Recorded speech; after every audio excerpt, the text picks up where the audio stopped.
Good morning. Good morning. Okay, that's better. Welcome to today's session for the Financial Aid Advisory Committee for the Texas Higher Education Coordinating Board for December 10th, 2015.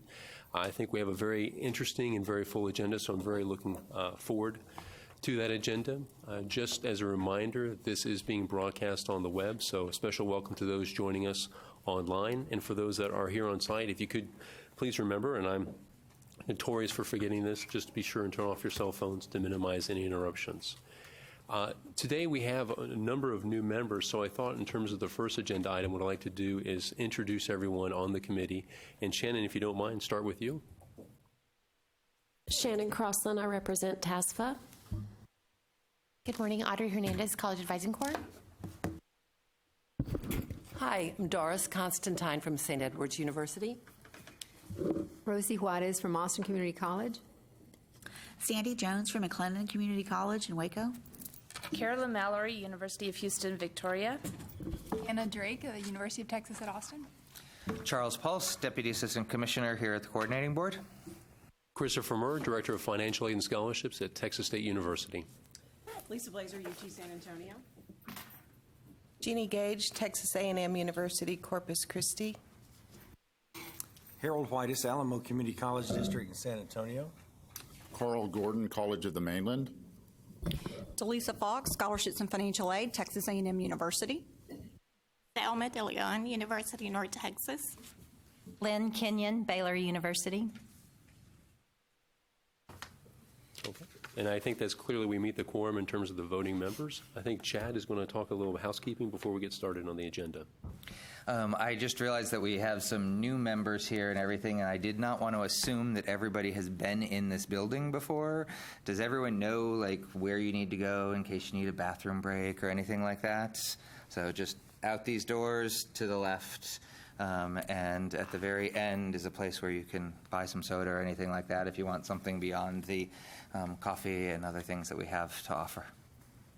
Thank you, Chad. In terms of the first agenda item, or actually the second one, letter B, is to review the minutes from the September 17th meeting. And if you have any suggestions or comments, open to hearing that now.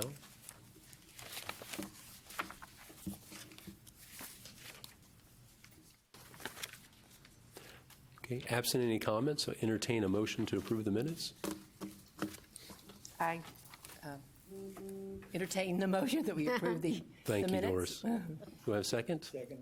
Okay, from Harold. And all those in favor of approving the minutes, respond with aye. Aye. All opposed, please likewise respond. Okay, I think clearly the minutes are approved. Thank you.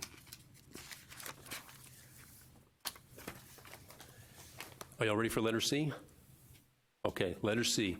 So we're moving now into the subcommittee reports, and I was chair for the subcommittee for the prior year, and our charge was to evaluate suggestions and deliver those to the coordinating board as to how perhaps they could help with their transition of the new federal model, wherefore beginning for the 2017-18 academic year, we're moving to a prior year verification model and also moving to the FAFSA availability date starting in October prior to the upcoming academic year, as opposed to now it becoming available January 1.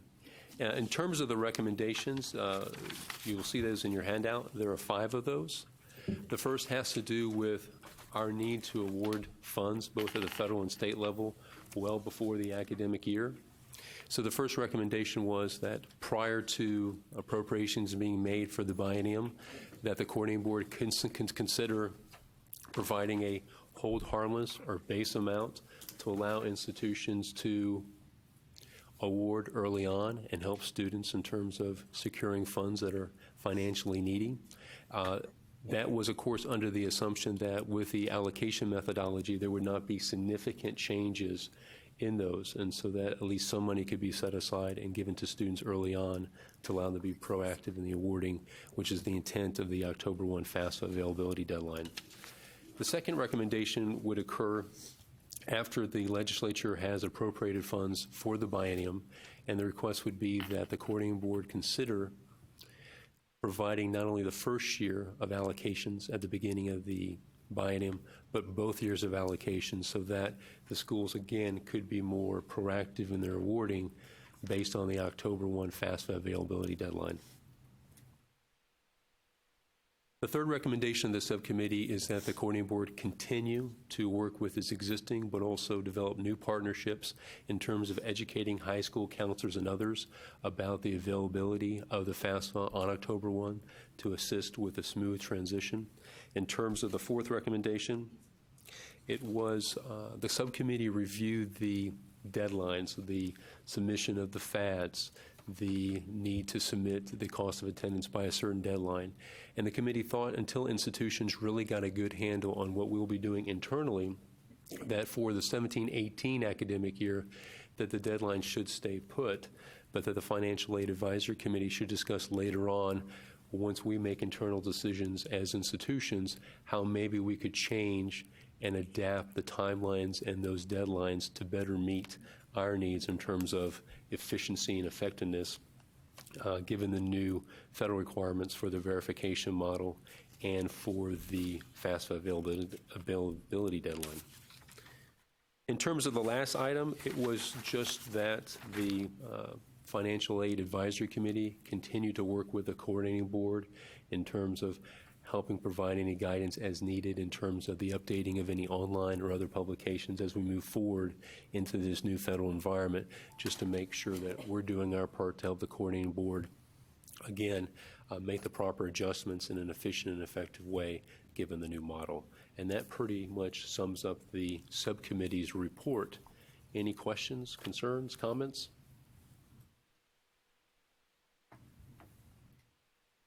It was that good of a report? Yeah. Awesome. Okay, that would be a first for me, so I'll take that. Okay.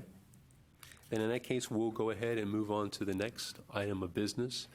Chad Pulse, the Deputy Assistant Commissioner, is going to talk to us about the report from the Subcommittee on Data Collection. Thanks.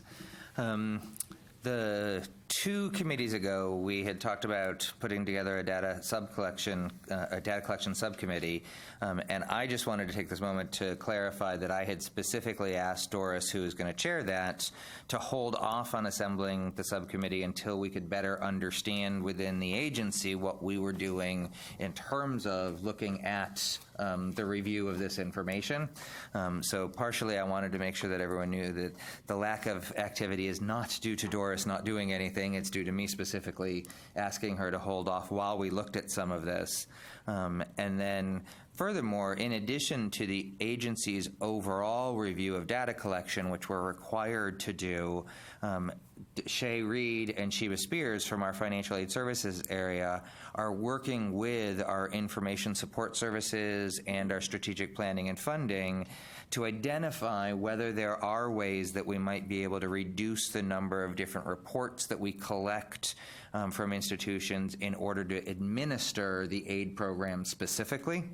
And so I have connected them with Doris so that we can benefit from the insight of the subcommittee, and so that we can be transparent in our ideas to share those with the subcommittee. So now that we've kind of gotten that piece moving forward, Doris is going to be able to move forward now, after having asked her to kind of hold tight for several months. One of the things that she and I talked about was wanting to solicit, now that we have more people on the board, to solicit more volunteers to be on that subcommittee, as well as I wanted to point out subcommittees do not just have to be a subset of this committee. A subcommittee has to be chaired by a member of the Financial Aid Advisory Committee, but it can include other members of the financial aid profession. So if there are, other people that you all think are particularly well-knowledged in this data collection and reporting from other schools that you think Doris should reach out to, we'd want to hear about those people, other people at your own schools that you think would be in a better position than yours. I believe right now, and it was in the minutes, the one specific person, and of course I've lost my minutes, who was it? So Carolyn Jones was the one person that specifically had said she was interested, but we wanted to work to expand the size of this subcommittee. So do we have any recommendations or people wanting to volunteer themselves or others? Is this mainly working like with the FAAC report and things like of that nature? The FADS report, end-of-year reports, request for funds, the Texas Work Study report, pretty much anything that we're collecting to administer the aid programs, trying to figure out, is there a way that we can do that in a more efficient and effective way to support you all in your administration? And I think this is what I understood from talking to Charles. He was wanting to explore, could there be a way that, say there's 2 reports now, but modifying one of them ever so slightly might mean it satisfies both of them, but with maybe different timing of delivery. It might be one report, but done more frequently, but it's one report, so it's not 2 different reports. Something like that. I mean, so it's exploring all these options. Absolutely. I'll help. Thank you, ma'am. Because you were on the I was on committee the last FAAC. time. Yes, I was. Yes. So, no problem. Okay. And I would like to nominate our Associate Director, Didi Gonzalez. I think she'd be great to serve on that subcommittee. Edie Gonzalez? Yes. Okay. And I would recommend Alan Ahmed. Would you say the last name again? Ahmed, it's Ahmad. Okay. And I recommend Ed Ernie. Okay. And I recommend Terry Wright from Baylor. WRIGHT. Yes, ma'am. So I wrote down Edie Gonzalez, Alan Ahmed, Carolyn Jones, Ed Turney, Terry Wright, but I feel like I left somebody out. Well, we're still pressing our microphone, so Yeah, go ahead. I wanted to, number one, it's Dee Dee. I don't know if you had that right, but it's Dee Dee Gonzalez. Oh, Didi Gonzalez, sorry. But I'd like to nominate Julie Shaddix from Texas A&M University. And I would like to nominate Sylvia Dorgan from UT San Antonio. And she's a techie, so it might be good to have she's the one that runs the FADS for us from our IT area. Terry Wright was from North Texas? Baylor. Ed, North Texas. Carolyn, Alan is from? Alamo College. Alamo College. Okay, and Didi? Didi Gonzalez, and she's from... Got it. And then you also have Carolyn, right? Yes, Carolyn Jones. That seem like a good enough start for you? I'm going to include a tech person from my staff, too. Great. Okay. Anything else? That's the report on the prior. The next report will come from Doris herself. Oh, you. Rosie. Rosie, I left you off. I'm sorry. I'm sorry, I didn't have it on my agenda. And that's because it was the revised. I didn't look at the revised. Yeah. So I want to apologize. I was using an old agenda, and I've skipped item C, and that is to nominate a vice chair for this committee. So open it up for nominations. Do you want to explain? Yes. And as the past chair has reminded me, I need to explain what the vice chair does. I'm so glad you're sitting next to me.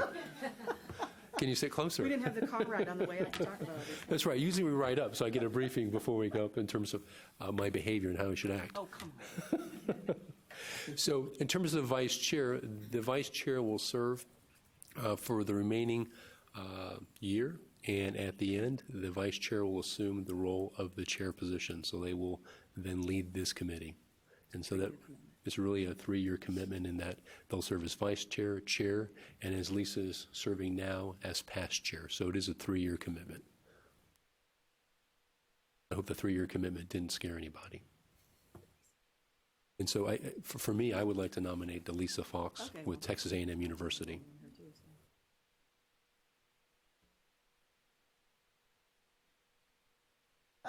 Okay. Is there a second nomination? Are there any discussion? Any other? Are there any other nominations? Any other nominations? So I'm afraid I don't know my Robert's rules as well as I thought. If there's not a second, do we still vote? Oh, there was a second. Okay. Oh, yeah. We got Well, it. we probably need to do a motion. We need to- Oh, we need So to we make need a second. motion to I actually see. accept the nomination and then a second, probably. Okay, so is there a motion to accept the nomination? Motion. Second. Motion has been seconded. Then it is approved. And we say all in favor. So now we need to vote. Is there any more discussion? If not, Is there any more discussion? Lisa, I'm so glad you're here. I hate Robert's rules is going through section by section, and I'm starting to get we do flustered. Roberta's at NASPA, so we can also do Roberta's rules, so. And there really is a thing. Typically, we put it on a piece of paper and pass it down. Since it's only one, we can just do it. Okay, so we will now move into the voting stage. All in favor say aye. Aye. All opposed say nay. Okay, then the motion carries. Congratulations, Lisa. I'll bring my crown for you next time. Okay, I'm still sweating here as chair. So, Lisa, tell me if I get this wrong, but based on my agenda, you're next. Oh, I am? And we're going to talk about the review and approval of the Financial Aid Advisory Annual Report. Man, I didn't bring my copy of it. I apologize. Oh, yeah, I have it. Wait a minute. Okay. Let me turn my microphone. Okay, so one of the things that we're doing starting this year, in fact, next week, and remind me the name of the committee that I'm presenting to. It's the Committee on Accountability, Affordability, and Planning. Okay. I can never remember which A comes first. Okay, great. Accountability comes first. It's the A committee. So one of the things that we're starting is that the chair from the previous year will actually present what we talked about during the year. Actually, I think it's a really cool thing because it gives us an opportunity to get in front of folks that are going to be present to the board, and so that they know what we're doing, so that we can ensure that our voice is heard. We record this and all that good stuff, and people are listening in on the web, but this is an opportunity to kind of share what's going on the Financial Aid Advisory Committee. So if you look at the annual report, this is something that Chad and I kind of looked at. He added in a whole bunch of stuff in here, but we talked about some of the recommendations, some of the discussion that we had throughout the year, and what our purpose is, what we try to get accomplished, and then that way it'll open up for any questions that they might have. And with the ever-changing world of financial aid, both at the state and federal level, I think it'll be really good as an educational process as well to kind of educate those folks on what it is we do on a regular basis in the world of financial aid. So we looked at, just to look at the current recommendations to the board and summary of tasks, just to kind of go over, and if there's anything that I missed for those of you that were on the committee. So I tried in all my memory to remember, go look through all the notes of everything we did. We really did work to solidify the nomination process for the FAAC committee. We were still working through, and I know since Chad came on board, he's really been looking at what the rules are, what it is we're supposed to do. So we found some loopholes, so we're going to be having discussions about that. But we're really working on ensuring that we have a representative group here from the financial aid community. We want to continue to provide feedback for the next legislative session. I think that's key because we play an important role in educating the legislators, making sure that legislation moves forward, which is sometimes difficult to do, but we definitely need to do that. And Chad had introduced the whole idea of the student aid handbook and the central office. We want to help inform those decisions as well. I think that's an awesome thing for us to have as a resource, but we have an opportunity to participate in that discussion as well to help that move along. And then also the data collection, we've already talked about that group. We want to continue to have that subgroup. And as the prior year, Chris already talked about what that subcommittee's doing. I think it's great that even though we use the FAFSA for our state program, so we're going to have to think about how that impacts what we do. And then, of course, the ever wonderful allocation process, we need to help continue to inform that as well. And then I'm not going to go over all the summary of, like, in detail, the summary of tasks completed. But we did spend a lot of time talking about the possibility of increased funding for Texas Grant, the Be On Time, all the things that changed at this last legislative session. And then there's always continued concern about Hazelwood, even though that's not administered here at the coordinating board, it's still something that impacts several of us, especially at the public school level. And those discussions are continuing in other venues as well as we speak. And then we talked about some of the things we did. We looked at the Texas grant rules, and we discussed those changes to the rules because we did make some changes to kind of, I think, really streamline those rules a little bit more. And then the need for us to have some more discussion, and that's why we have another negotiated rulemaking session on the Texas grant allocation process. And I think to come, we're going to have to really look at the off-campus requirements for Texas Work Study, so I know that Chad and his crew are working on that. And then we had a lot of discussion on the TG report with regards to counseling and student loan debt. That's going to be a topic that we'll probably continue to discuss as we move forward as more and more students borrow, making sure that we have adequate financial literacy and student debt counseling. The pilot program works really well, so we probably will eventually have discussions about whether that should be something we should do at the state level across the board, and just keeping up with all the changes going on. So, and I think we are looking forward to how you guys are restructuring and what that's going to mean to help support the schools. Because I really see the coordinating board, that policy, and then that support mechanism. We need the coordinating board support.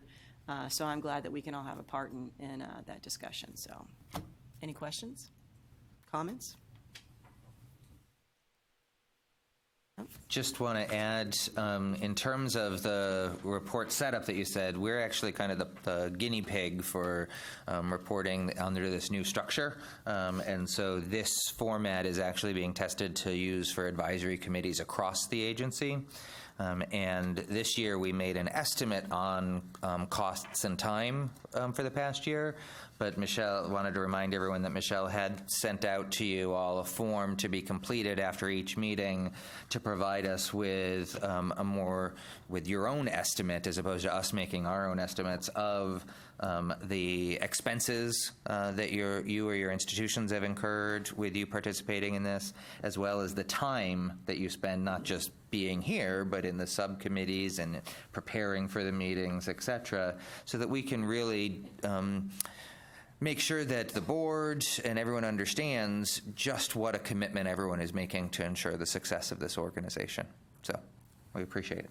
Do we need to approve the report? Or Yeah, we probably do. So Chris, go for it. So let me try this again. So now, need a motion to approve the minutes, or excuse me, the report? Seconded? All in favor? Aye. All opposed? All right, then the annual report is approved, and thank you very much, Lisa, for putting it together. I think it reads very, very well. Holly here? Yes. Okay, next up on the agenda, I'd like to ask Holly Kashevitz to come up. She's going to brief us on the summary on the responses of the Innovation and Policy Development Survey. Holly? Red. Now? Okay. Well, good morning. Good morning. My name is Holly Koshevich. It was Chris, nice job at trying to say my last name. I have been practicing. And I am the Director of Policy Development in the Innovation and Policy Development Unit at the Coordinating Board.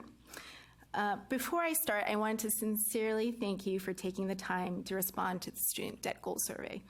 I know that every one of you is very busy and was especially busy this past month because of the December 1st deadline to submit the FAAC data to the Coordinating Board. So I really appreciate you taking the time to respond to the survey. So to start the presentation, I'm going to briefly mention the motivation behind the survey. I'm going to present some key takeaways, and hopefully we'll have some time to discuss the results. As you know, 60 by 30 Tex, the state's new strategic plan for higher education, sets out an ambitious goal to ensure that college remains affordable for all Texans. This goal, the fourth in the plan, states that by 2030, undergraduate student loan debt will not exceed 60% of first-year wages for graduates of Texas public higher education institutions. As you probably heard time and time again, this is not a goal for individual undergraduates, nor is it a goal for institutions. This goal is to keep this ratio at 60% for the state. We wholeheartedly recognize that there will be variation by sector and by student. Innovation and Policy Development Unit, or IPD as it's commonly called here of the agency, plays an important role in helping Texas achieve this student debt goal. The mission of IPD is to conduct and harness rigorous research to develop and reform higher education policies to improve the state of higher education in Texas. But without contextual knowledge about how student loans are administered, how financial aid is administered, we will undoubtedly falter in our mission. That said, your insight and expertise as financial aid staff who work day in and day out with students, parents, loan service providers, and federal and state governments are invaluable in helping us craft policies that have the possibility of gaining political traction and making practical and meaningful difference for students considering and receiving a post-secondary education in Texas. We designed the student debt survey with the intent of learning more about how FAA member institutions inform students about their loan eligibility and help students make informed loan decisions in order to help the coordinating board identify areas and ways in which the agency can help institutions across the state reach the student debt goal as outlined in 60 by 30 Tex. The survey had a 92% response rate, which is notably high based on any survey standards, so thank you.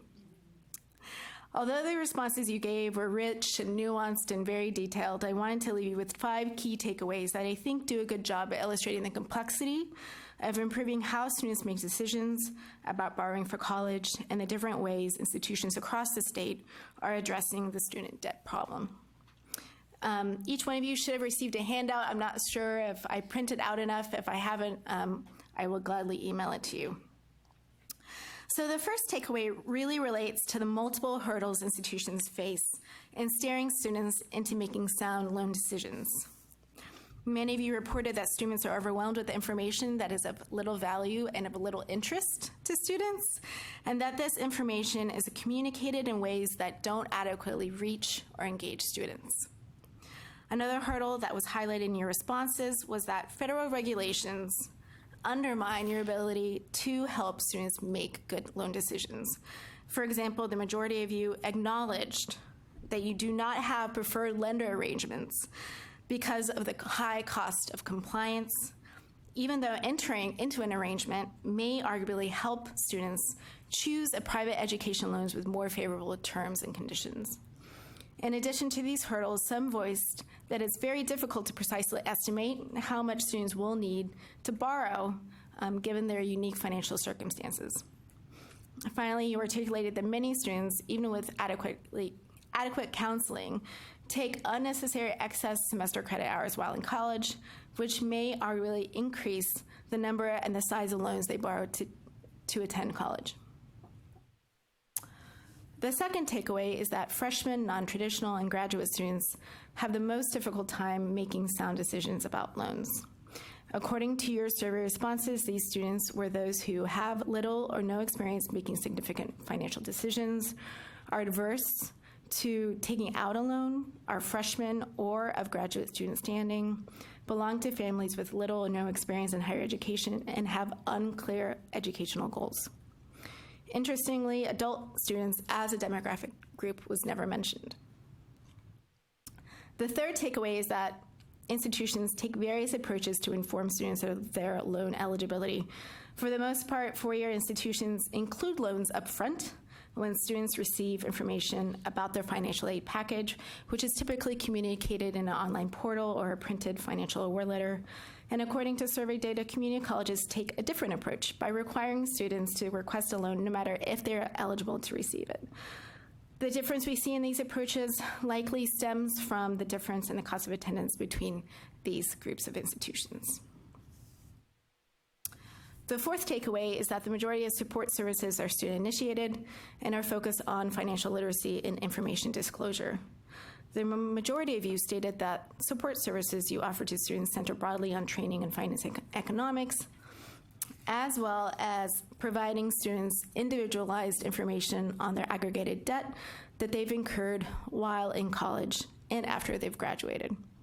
The heavy emphasis on encouraging student participation in financial aid support services rather than requiring it seems to stem from the artifact of federal regulations that prevent institutions from mandating that students meet additional requisites to obtain federal aid. And the final takeaway is that you believe that providing better financial literacy is a key lever in how the agency can help institutions improve student decision-making about loans. You expressed clearly that students don't really know that loans need to be repaid, that loans are not unlimited, and that loans are a legitimate and acceptable way to finance post-secondary education. Other solutions that you offered include modifying the state loan counseling modules, particularly for the Beyond Time program, and sharing up-to-date student and contact information collected by the coordinating board with other higher education institutions.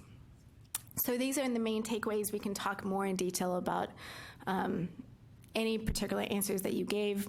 But before I start the discussion, I wanted to first ask you, do you have any questions for me?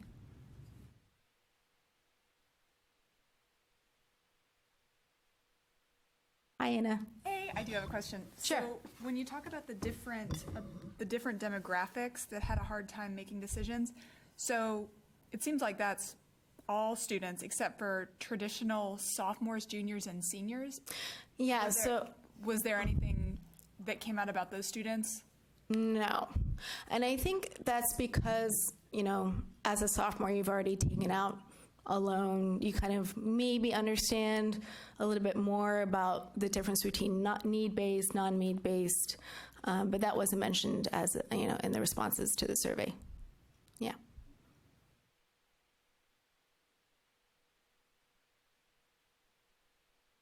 All right, well, I'm going to proceed to the discussion. What I thought was really interesting about your answers, and I was surprised to learn that some of you had different interpretations on how you were required to inform students about their loan eligibility. So, for example, while four-year institutions tended to reveal a student's loan eligibility up front, community colleges seem to require students to take an additional step to learn about their qualifications for need-based and non-need-based loans.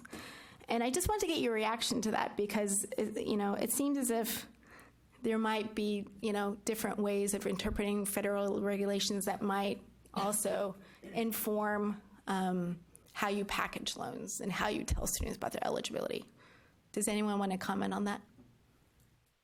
I think I can comment from a four-year perspective. We get audited each year by the state auditor's office, and they have been very clear in their discussions with us that you have to make students aware of all the aid that they're eligible for, and that you really can't put any steps. So our interpretation has been that you have to do that, and it seems to be reinforced by the A133 audit process that we have to make students aware if they have subsidized and unsubsidized eligibility. We really have to present it to them in an award letter. So I feel from my interpretation of the rules, but also what the auditors are providing us in terms of their requirements or expectations, that really our hands are tied in terms of having students go through an additional process before they learn their full eligibility for federal student loans. At Austin Community College, what we do is we do auto-package student loans, subsidized and unsubsidized, but we camp them. We just do the $3,500. If they want any additional money, they have to put in a request. And that's $3,500 for subsidized? And or unsubsidized. Unsubsidized. It just depends which way they're going. But we do try to limit the amount that they borrow. A lot of our students, unlike the universities, our students are taking a lot of developmental and ESOL classes, so you don't want to do such a high loan burden on that particular student. They're going to cap out on the 150. So, And how do you exactly limit how much students can borrow? You just go on it's a package. You look at their need, blah, blah, blah, and that's how you determine how much they can borrow up to. And at a community college, they can only borrow $3,500. Sure. And then second year, $4,500. Right. But we just automatically auto-package that amount of money. Yeah. I just wanted to comment. I think that, there's a difference in the populations of students at a community college versus a four-year. And I've not been at a community college, and I don't want to speak as I've been there, but you have to think about the cost variations from both institutions. And so I'm not sure if I would correlate the difference as far as not understanding regulation so much, is that we do have to show, and as Chris mentioned about the A133, we do have to put all 8 up front, and we need to in most instances. Now, at some institutions, even four-year institutions, they may decide that they don't want to package unsub up front, just subsidize, and then have the students come and talk to a financial aid advisor if they think they need more money. You're also looking at a lot more in and out at community colleges, I would say, at some points in time, possibly based on the student population, and then, in what curriculums, like you said, trying to meet those minimum requirements there to try to transfer and so forth. So it's a little bit different, I think, in cost and so forth. But I like I said, you're commenting on behalf of the community college, but I was just want to say that because I think that that's somewhat why you may see those variations in how people package. Sure. And we also, obviously it's different populations, but historically the default rates have been higher at community colleges. Sure. So we're very aware of that. We're also aware of, with the changing regulations, they're limiting the amount of time that you can use certain funds. We don't want students leaving our community colleges and not being able to complete their education because they've used all their Pell or all their direct loan funds. So we're just trying to be good stewards. Sure. I mean, it's really interesting. There's an economist who works at University of Maryland, and she's been looking at the effects of packaging loans in financial aid award letters versus not, because she found in Texas roughly half community colleges do not package loans in the student's financial award letter, which I found pretty surprising. And some preliminary results from that study found that when you do not package loans, as you would expect, students are borrowing far less to support their education. And it's really unclear to us and, to the professor at University of Maryland whether that's actually a good thing. Because as you probably are fully aware of, not packaging a loan might suggest to the student that they don't have enough money for college. They might actually have to work instead, which might subtract time away from studying and participating in activities at school. And so we're closely, the next phase of this study is to look at whether that actually has an impact on the academic performance of these students, to see if it actually hurts these students in how they progress and succeed in college. Another question that I had for you is that, there's been a lot of research on financial aid, literacy and financial literacy itself. And the research shows that even if students and individuals receive some sort of training in finance and economics, they still make bad decisions. So there's been a lot of research showing that people still don't save, they take out debt that is unnecessary. And so there's been a couple of alternative approaches to helping people and students make individual decisions. And one of them is kind of called just-in-time counseling. So oftentimes students, particularly beginning college students, they come, to college, they're trying to figure out which dorm they want to live in, they're trying to figure out which courses to take, and they face a lot of distraction. And so there's been a lot of research, also from TG, showing that it's really important to target financial aid services in times when students have to make decisions and when there's little distraction, when they face little distraction. And so I'm just wondering if any of you are, administering financial services when, in more appropriate times, and what do those services look like? And if you're not doing it, why? And why not? Okay, at ACC, we are offering entrance counseling in person to our students, for our 30-day delay students. We're doing that with the pilot program with TG. So, and that has had a very positive effect on some of these students. They're finding out not just financial literacy, but all services available to our institution, just different. We have advisors, counselors talk to them. It's almost like a 2-hour, session. But they get the whole gamut. And some students come up and say, you know what, I don't want the loan after all. I did accept the loan, but after listening to this, I really don't want a loan to go to school. So it has helped some of the students make a better formed decision. Rosie, that's voluntary though, right? In this room? Right, and the reason I'm asking is because it's my understanding that schools are prohibited from requiring students to attend an on. Right, that's why.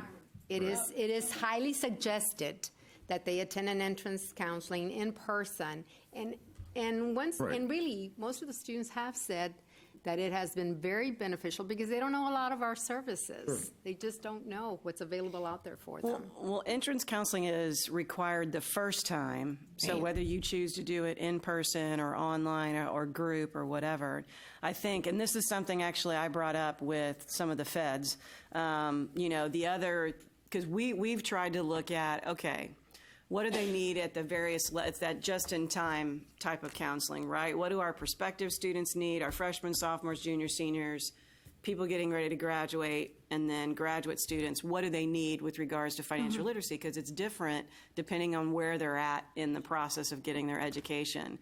The problem is we can't make it a requirement before disbursement. So we have nothing, and that's what I complained about, because I really felt like if you want us to improve financial literacy, we need to have some kind of stick, to say, okay, you know what, before you can disperse your loan, I need you to go out and do that, even if it's just an online module, to remind them this is what you're borrowing. And they've talked about it, but we haven't, and that's where some of the federal regulations kind of inhibit our ability to do what we really think is the right thing to do. From a voluntary perspective, getting students to come in and do stuff like that for their student loans, especially at an institution our size and some of the other institutions, or even at the smaller schools, is not, it's not going to happen because we can't get them to come in to fill out their FAFSA. So those are things that we can possibly do sessions, but we're probably not going to get a high attendance unless there's some kind of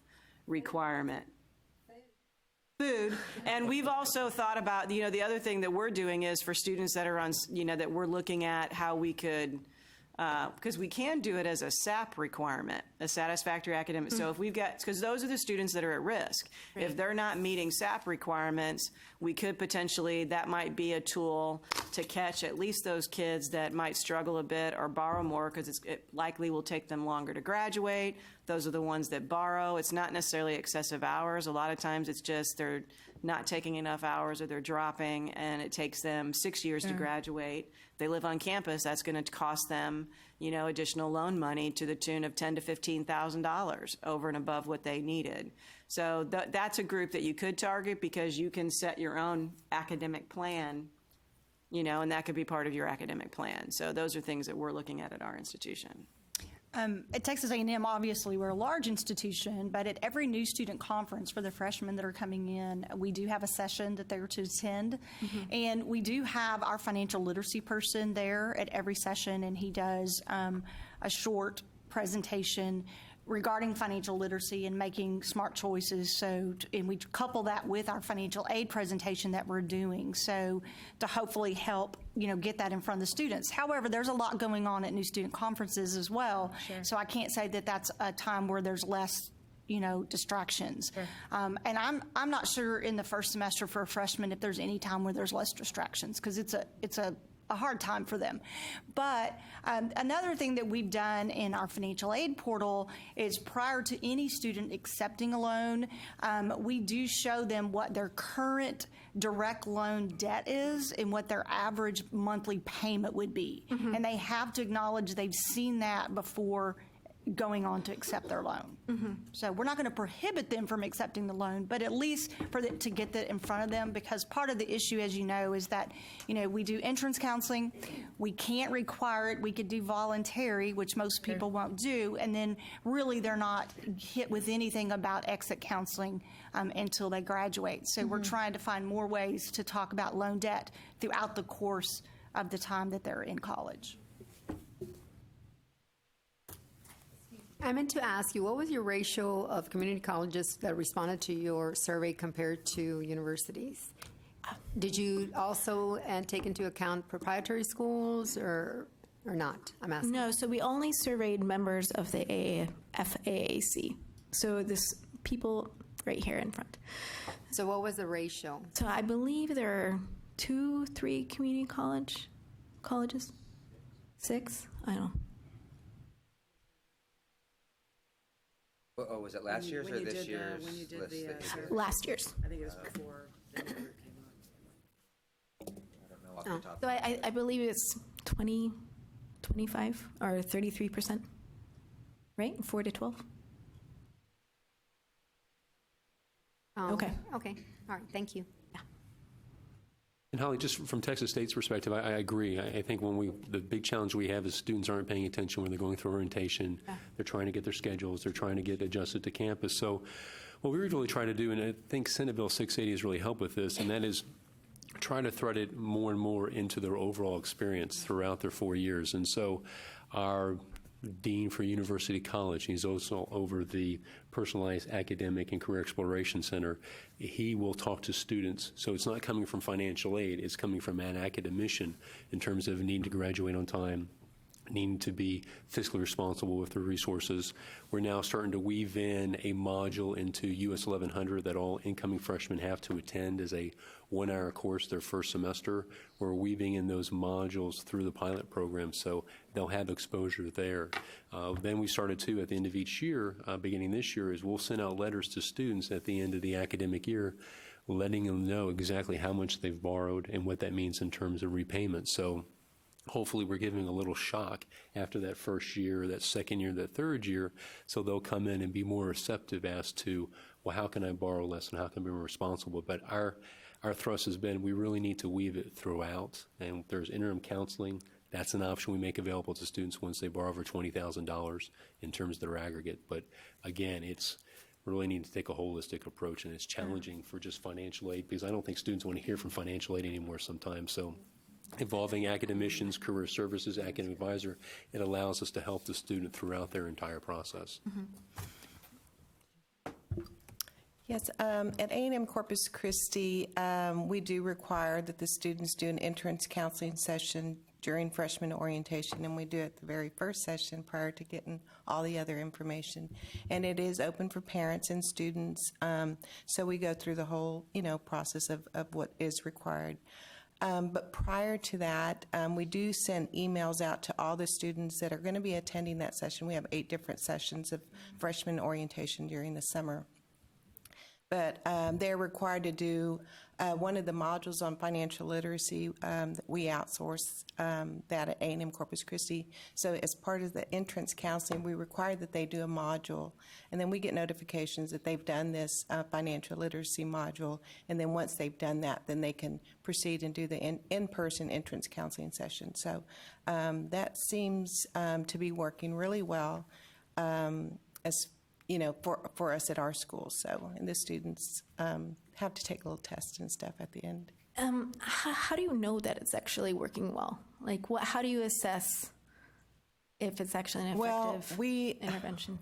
I measure it with our default rate, and so we went from 13% default rate to 8%. So, that's how I measure it. Okay. Yeah. I think you can also probably look at, the loan volume. It's going to increase regardless, especially if your tuition and fees go up at any kind of rate. But you can kind of look at it, for a while, ours like ballooned because our enrollment ballooned and more students were borrowing if the cost went up when we were raising tuition a lot more frequently. Now you could probably look at if your loan debt overall is staying pretty stagnant, and you've done some of these efforts, not only your default rate is going to be impacted hopefully positively, but also maybe your overall student loan debt for different populations. So that's probably another way that we could go in and assess that and look at, okay, so if freshmen is a group that we're concerned about, how much are freshmen borrowing that first year? We know there's limitations, but they can only borrow so much at that level, but is it going up in the state, or is it staying a little bit more flat? There's other ways. It can't all be correlated to the kind of efforts that we're talking about, but some of it could be. Right. And some of the other, we're trying to find little ways, like Chris was talking about those different places that you can infuse that. A few years ago, we have students that request increases to their cost of attendance because they have extra expenses. Well, we were finding that a lot of students were doing that. Well, the only thing they're going to get are student loans, whether it be the federal increases in federal or alternative loans. So we require them to go through, they have to go out to NSLDS, they have to look up their student loan volume, they have to fill out a worksheet, they have to complete all that. We don't just say, okay, we're going to give it to you because you have these extra expenses. We make them go through, and it actually cut the number of students that were requesting that in half. So we felt like that was a positive result that, once they saw their actual loan balance and what the repayment might be, they may not ask for more loan money. So and the ones that really are doing it, they have to come in, they have to meet with a counselor to make sure they understand what they're looking at before they borrow any more student loan money. So that was a way to kind of target a small group. And then we also, peers actually have an impact on students. So we have new programs at UTSA. So we trained all of our peer mentors to actually be trained on financial literacy so that they could counsel students. We need to expand that program a little bit more and do some more formalized stuff. We kind of started on an informal basis because they're just developing the whole university college and the peer mentor experience. So that will probably, I think they'd listen to students. So if we can utilize our peer mentors a little bit more, that might get them to listen a little bit more effectively. And something that UNT that we've been doing the last few years, we have created a loan newsletter that we send to our students around about 2 or 3 times a semester. And depending on the time of the semester, we provide loan information and resource information. Like, for example, if it's close to the end of the term, if students are graduating, we go ahead and provide that information to them. Now, we have found that the success there is that it does prompt students to ask questions. So when they do receive the newsletters, they do call our office to ask questions. And so it's that continuous awareness throughout the year, and this is for all our loan borrowers. And I just have one more question before I go. Much of this discussion is has focused on overborrowing. There are many initiatives in place at institutions that limit how much money they can borrow, students can borrow. But there's also the issue of underborrowing. In many of your survey responses, you reported that a lot of students are afraid of loans. They're discouraged from taking them from their parents. I remember one survey response that illustrated that some students are kind of forced to leave school so that they don't have to take a loan and enter the workforce.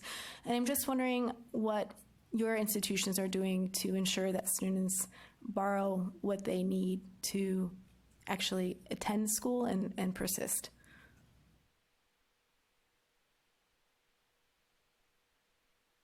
At our institution, all of our staff members in financial aid, whenever they're dealing with a student, if that's the issue that's brought up, they encourage them, make sure that they're aware of the opportunity, that the loan is there. And I've always said was that if you're forced with the decision of either borrowing the loan or withdrawing from school, you take the loan, but ultimately it's going to be the student's final decision, obviously. But we try and make sure that they're aware of the loan availability and that they don't usually, you don't pay it back until you're out of school and all the benefits of the program. And hopefully that will maybe sway them and allow them to change their mind and stay in school.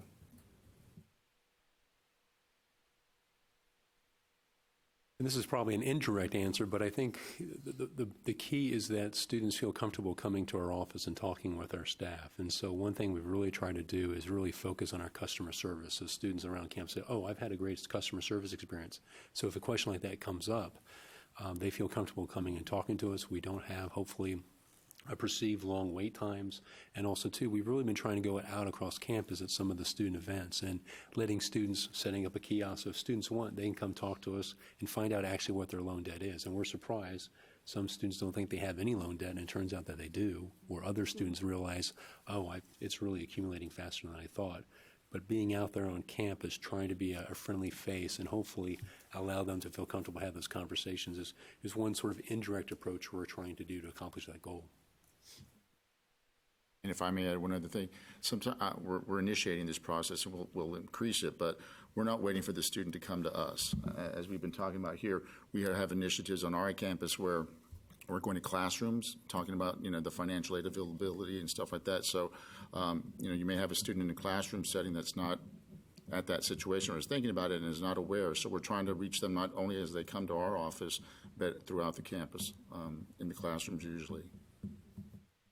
And just add to one more thing. One of the concerns is when students withdraw, sometimes it's too easy. So we're actually developing a new application online that's really going to create some buffers. So it's much more clear as to, oh, you may be experiencing debt, you may have difficulty paying this back, and really almost forcing them to come talk to us in a more detailed sense before they can simply, oh, I'm going to withdraw from the institution, and really understand what they may be doing to themselves in terms of repayment consequences, et cetera.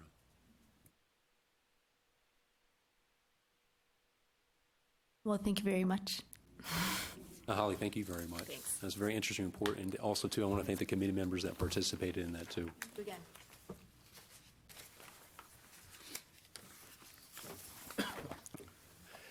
So are you all ready to hear from Chad again? All right, he's up next, and the topic that we're going to be discussing is the Cal audit findings and the Beyond Time reconciliation review. Thank you. As many of you may know, this fall, multiple audit activities occurred within student financial aid programs.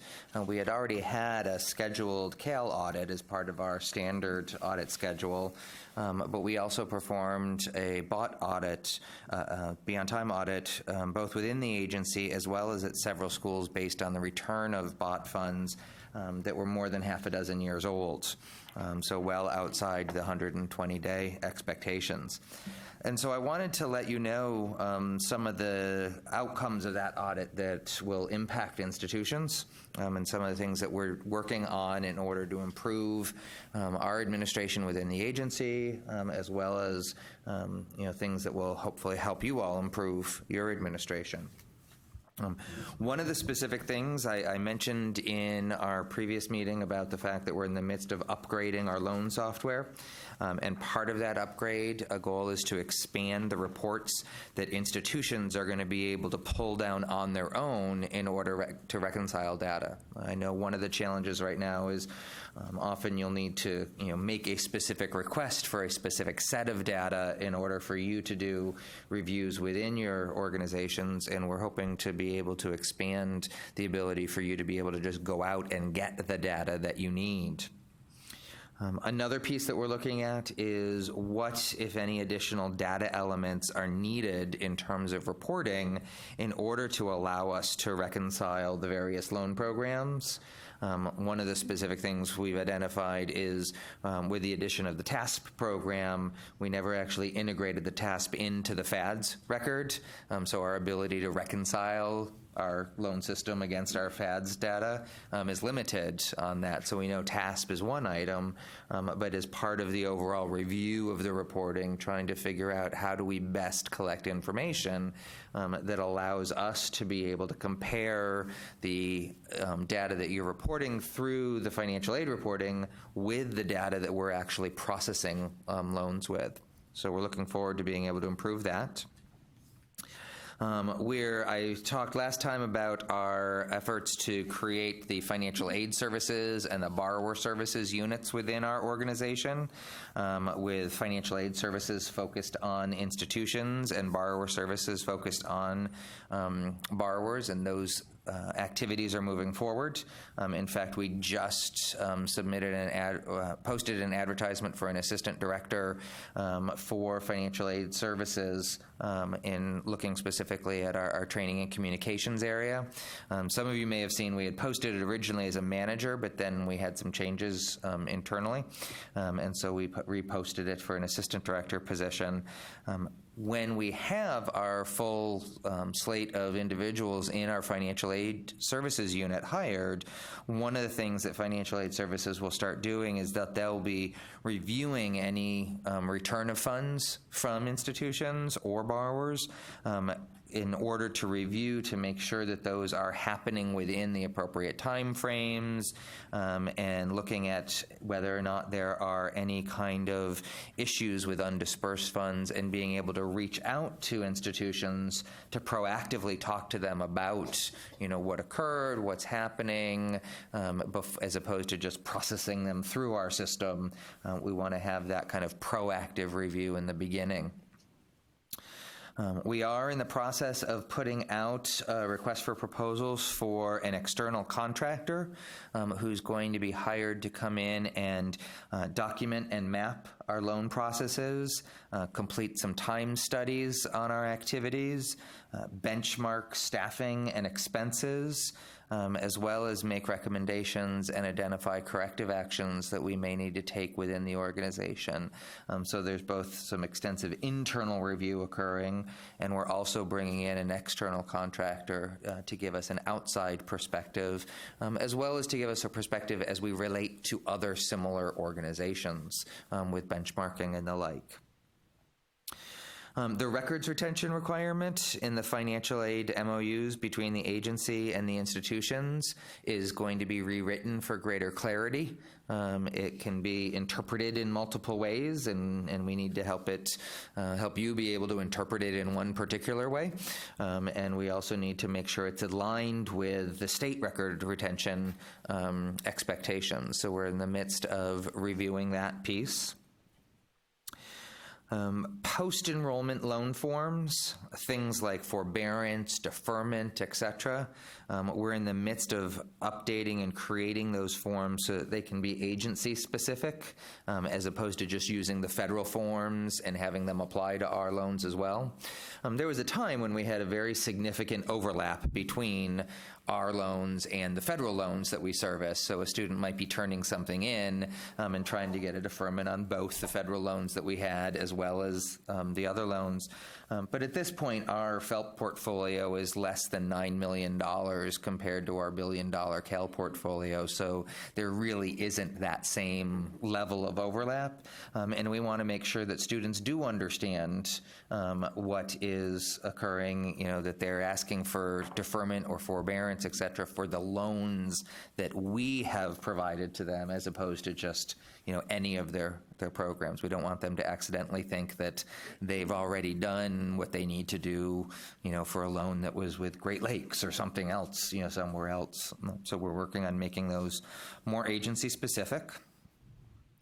The responsibility for the HelmsNet access, the access that you all use in order to go in and certify loans and the like, is going to be transferred from borrower services over to financial aid services, since financial aid services is going to be the primary focus for institutional supports. And looking at additional avenues that we're investigating to enhance the security of the system and reduce instances of shared passwords, missing access agreements, things like that, to ensure the security of the system. We're also in the midst of reconciling the BOT and CAL loans for the past 7 years between the Helm system and the FAD system, to identify discrepancies, identify things that we can resolve in-house. We've identified a few things in-house, such as Social Security number versus student ID mismatches that we were able to figure out, okay, wait, no, that really does. Some of the schools that do summer as a trailer versus summer as a header versus summer as a trailer, that can cause a mismatch between the two systems. So we're identifying those pieces, as well as students that might borrow from more than one school in one year, mid-year transfers and things like that.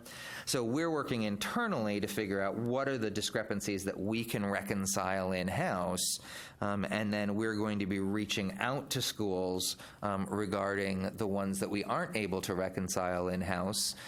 My belief is that when we do that, some of it is going to be a learning experience for us to identify additional things that we can further figure out in-house.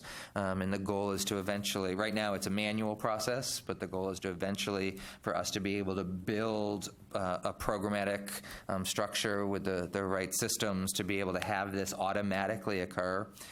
There's other things that this will be information to help schools be able to go back and check to figure out, okay, what happened and why did or didn't money get sent back to the agency. You may remember that a little while ago sent out a memo to all schools asking them specifically to make sure to go back and check their records to identify, has everything been reconciled to the best of their abilities? Is everything in place? And we have, continued to have schools identify that, they've identified a few loans here, a few loans there, of realizing, okay, wait a second, everything didn't get fully matched up in our records, and our goal is to get to a point where everything is matched up.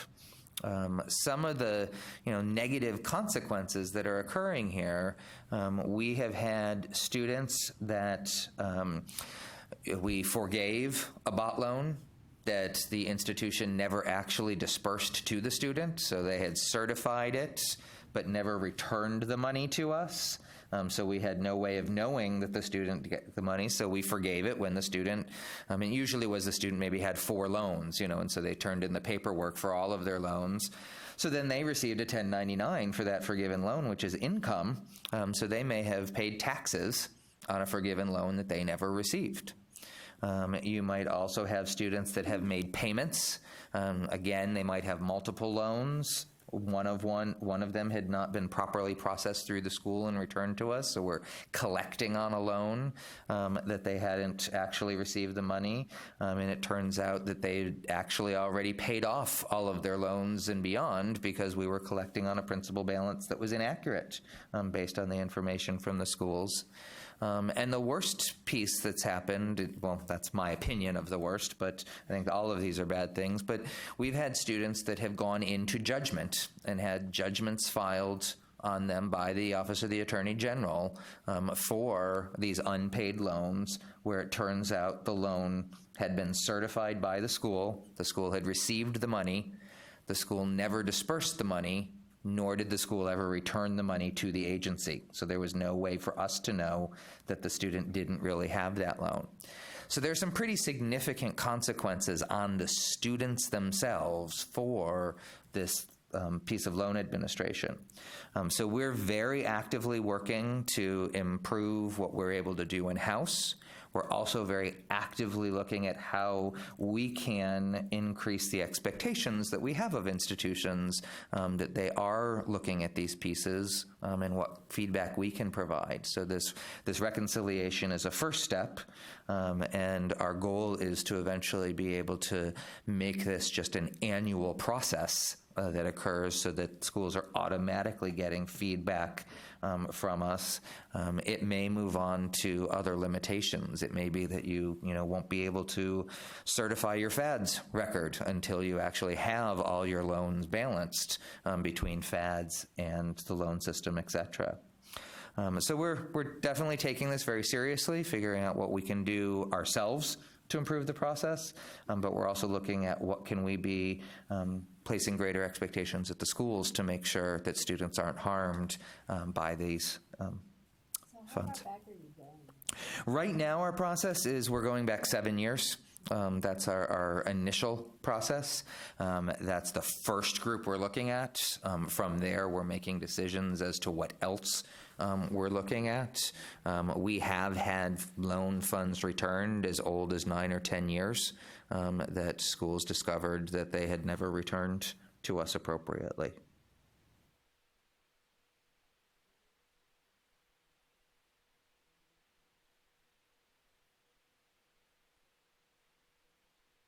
Oh, once we've gone through and done the reconciliation and figured out, what we can figure out ourselves, for the ones that we haven't been able to figure it out on our own, we've actually developed a letter that we'll be sending to each school, providing the schools with the details of the student and the loan in question, and asking schools to research the situation and to work with us to help us understand what exactly is occurring.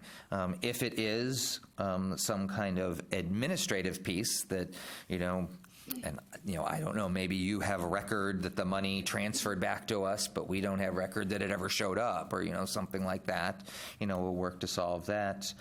If, in fact, it is a situation where the institution should have taken action that they didn't, then we will engage with the institution so that they can be in touch with the student to explain to the student what occurred, and to explain the student the consequences and what is being done to rectify. So we have already worked with several institutions for them to notify their students that these pieces failed to occur in their aid processing, and letting the schools acknowledge their accountability to the student, as well as explaining what's occurring. Either you'll get a reissued 1099 and you should consult with a tax consultant. You're going to be receiving a refund, in which case we actually try to work to provide the refund check to the school so that they include it right with that letter. It may be something's being pulled out of judgment, all those pieces. But any of these where it is the school, a lack of administration and reconciliation activity, we are looking to the school to be active with the student to explain to them what occurred.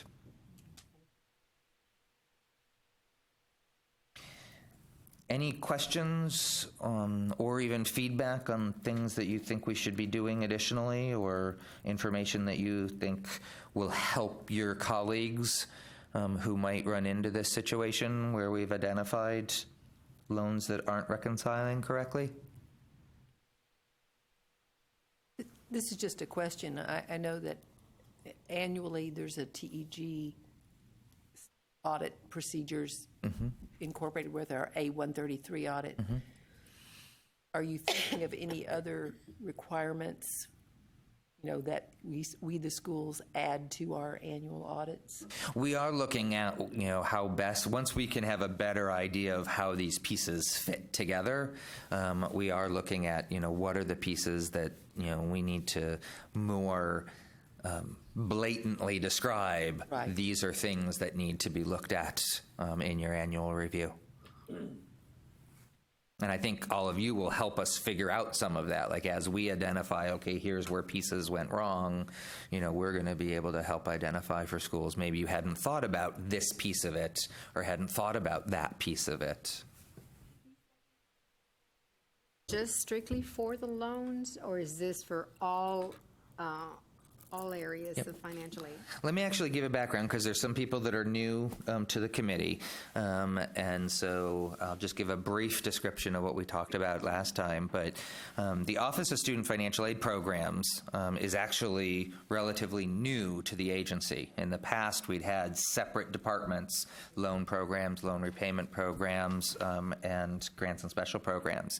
And what we've done is we've reorganized into financial aid services, borrower services, and then what I call central office. Borrower services are very actively focused on the borrowers. That is their population.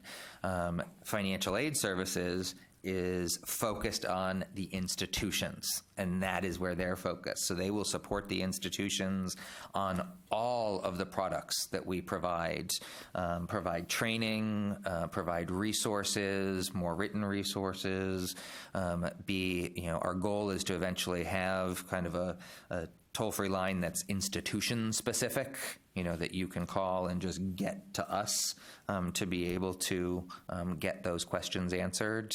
And so that group will be trained specifically to work with the institutions on all of the things that might be needed to support them. In addition to our 2 customer bases, we're also reorganizing internally to focus on skill bases. And what I mean by that is within those 2 areas, there's portions of those areas that are very much focused on the service component, on training, on resource development, customer service piece. And then there's sections that are more focused on the administration piece. So we'll have some people that are, their focus is just get the money to the schools, as efficiently and effectively as possible, whereas it would be different people that are actually answering the school's questions and things like that. So we've reorganized based on both customer base and on skill base, and we're in the midst of hiring folks within the financial aid services. I guess now is as good a time as any to just let you know about a couple of the changes. We didn't actually have an update in here, but I have commandeered 2 individuals to join me in the central office. Lisa Moeller, who has been our director for loan repayment programs, has been promoted to senior director for student financial aid programs, and she is going to take a broad view of all of the legislatively mandated activities that we have, the reports, the rules, legislative proposals, all of those pieces, and how can we make the most of those to not only meet the legislative requirements, but to benefit the agency and to benefit the institutions and the students. So I'm very pleased to have been able to promote her into that role. And then I also commandeered Connie Cooper, who has become our special projects director, and she is going to be in the central office with us as well, really focused on the rules. That's going to be one of her main pieces is, I would say so far in my 8 months here, the biggest learning experience I've had so far is what it takes to develop the rules for all of these financial aid programs. And yes, so, requirements and timing. And, I think I mentioned in the last meeting that, it used to be when something of mine was due on Friday, I could write it on Thursday and give it to my boss on Friday and all was well and done. And here something's due January 1st, and that really means it's due August 1st in order for it to go through all its approvals. And so Connie's going to be a major focus in the rule area, as well as helping us with our organization, our business continuity plan, our operating budget, our systems access, all of those types of things. So I've stolen some people into the central office, and we are in the midst of, I mentioned we've advertised for an assistant director, and we're also going to be advertising, we have, I think, 4 other positions within financial aid services that range from accounting type positions to training type positions to specialist positions.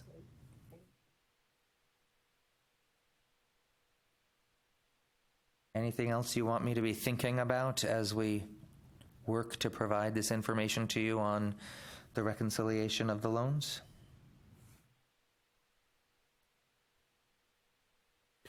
Don't turn your microphone off because you're up next again. So thank you very much. And now you're going to talk to us about the TASFA and the Financial Aid Information Center transition. Sure. I have been working with TG very closely over the past 6 months to really identify how best our organizations can support each other's success. We're undergoing change at the agency in terms of the Office of Student Financial Aid programs and what we're looking to accomplish here, as well as the broader agency's strategic planning for what we're all trying to accomplish. And as you know, TG is going through changes as they've moved from being a public nonprofit to a private nonprofit, and the change in their business plan, the change in their social mission, et cetera. And so we've been looking and talking about what are the different things that we have done in partnership, what are the different things that the agency has looked to TG to do for us, what are the things that TG has looked to the agency to support them. And two specific changes were announced at the TASFA conference, and that is the transition of both the TASFA, the Texas Application for Student Financial Aid, and the TFAC hotline, the Texas Financial Aid Information Center toll-free hotline, from TG to the agency over the coming years. Both of these activities are items that we mutually agreed fell more definitively into the goals of the agency rather than into the TG's new social mission as they transition into their new roles. The executive officers at the agency as well as TG have all been incredibly supportive of these decisions. Here at the agency, they are very much looking forward to the work that we can do with these activities to further promote them and expand their use. Deshae Reed, our Director of Financial Aid Services, is taking the lead in transitioning TASFA. She's been shadowing TG for the development of the 16-17 TASFA, and once we have an assistant director hired for financial aid services, that person is going to work with Deshae to lead the creation of the 17-18 TASFA with TG shadowing us. And then the 18-19 application will complete the transition to the agency. It's actually a bit shorter than it seems because, quite frankly, as soon as we finish the 16-17 TASFA and as soon as we get a new assistant director hired, they will immediately begin the 17-18 TASFA because of the change to prior year. And so it's actually a good year for us to do the transition because it won't be a situation where they do it and then a year later they have to remember what they did. They're going to be able to just immediately start with what they're going to do. And so we're working very closely with TG on the transition, and then we will be working very closely with the Financial Aid Advisory Committee and the financial aid community on how best to make sure that the TASFA is still meeting its purposes and serving its needs. And then on the TFAC hotline side, we're in the midst, we just advertised, you may have seen, we're advertising for an assistant director for the call center within Borrower Services, as well as an assistant director for our operations center within Borrower Services. And once we hire an assistant director for our Borrower Services call center, that person is going to lead the efforts in transitioning the toll-free hotline to the agency. And we'll be doing this over a 2-year period. We realize that there are many decisions that need to be made regarding how best to achieve the transition, and we want to make sure that we take the time to do this successfully. You need to take the time to think about, how do the toll-free line that's already in existence and the toll-free line that already exists for the agency, how do they interrelate?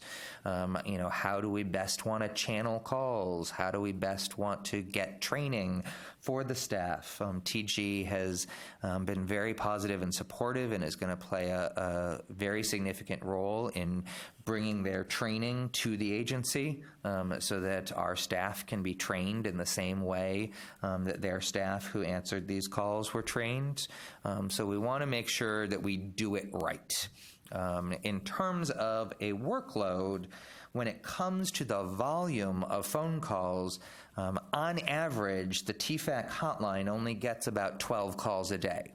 So it's not the type of thing that we're looking at having to significantly increase our staffing or anything like that, but we have to make sure that our staffing is trained right, that we have things, in terms of our call center structure is, in the right place, that people are getting to the right people to answer the right questions. And not just the initial training, but the ongoing training.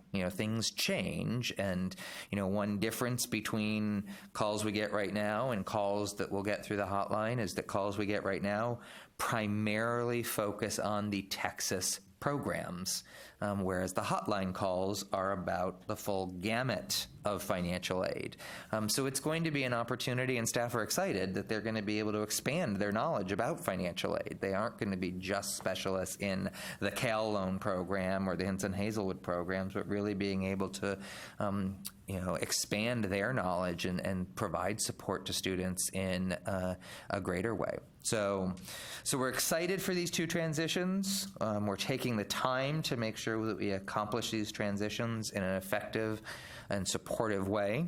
And I wanted to make sure that I took the time to tell you about it today, because I'm interested in hearing from you all what you think is important for us to be taking into consideration as we go through this transition period over the next 2 years.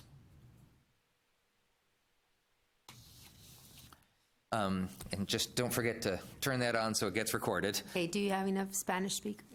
We're actually working with Human Resources right now on identifying how to make that determination. We do have Spanish-speaking individuals throughout student financial aid programs and within the call center. But what we're trying to figure out is how do we determine what the right number is, as well as kind of trying to determine what the acceptable approach is. It could be we had 5 Spanish speakers, and it happens that 6 people needing Spanish speakers all call at the same time. Are we trying to staff for that level? I think about it as kind of when it comes to file review. When it was when I was back at the institution, we couldn't staff the whole year for the month of March and April. We had to kind of staff and deal with March and April. So we're really trying to figure out how can we better track what we're getting, so that we can make better decisions about what is the critical mass of Spanish-speaking staff in order to meet that. Right now, we definitely have Spanish-speaking staff members, and so that is very helpful. But I will be totally honest that I couldn't tell you whether we have too many, just the right amount, or too little, and we'll be investigating that and actually coming up with a mechanism to make that determination. You did mention that you would continue to seek input from institutions on the TASFA application, and we do appreciate that and would like to continue to play a role in that. Yes, absolutely. The institutional role in the TASFA won't change. It's just where the coordination of it will change. In fact, right now, the posting, we've always hosted it. TG created it, but then we hosted it on our College for All Texans. The hosting will still remain the same, et cetera. It's just the coordination, but we can't do it without you, absolutely. I was curious. I think the Financial Aid Information Center is great, and you mentioned on average 12 calls a day. Once it transitions over to the coordinating board, is there any sort of plan to maybe better promote that, to increase the number of students that may be taking advantage of that? That is definitely one of the things that excites the executive officers of the agency is there an opportunity for us to get that number larger? Is there an opportunity for us to help the public know about this resource?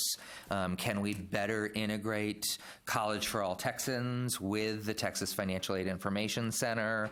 So yes, we absolutely are hopeful that we will see that.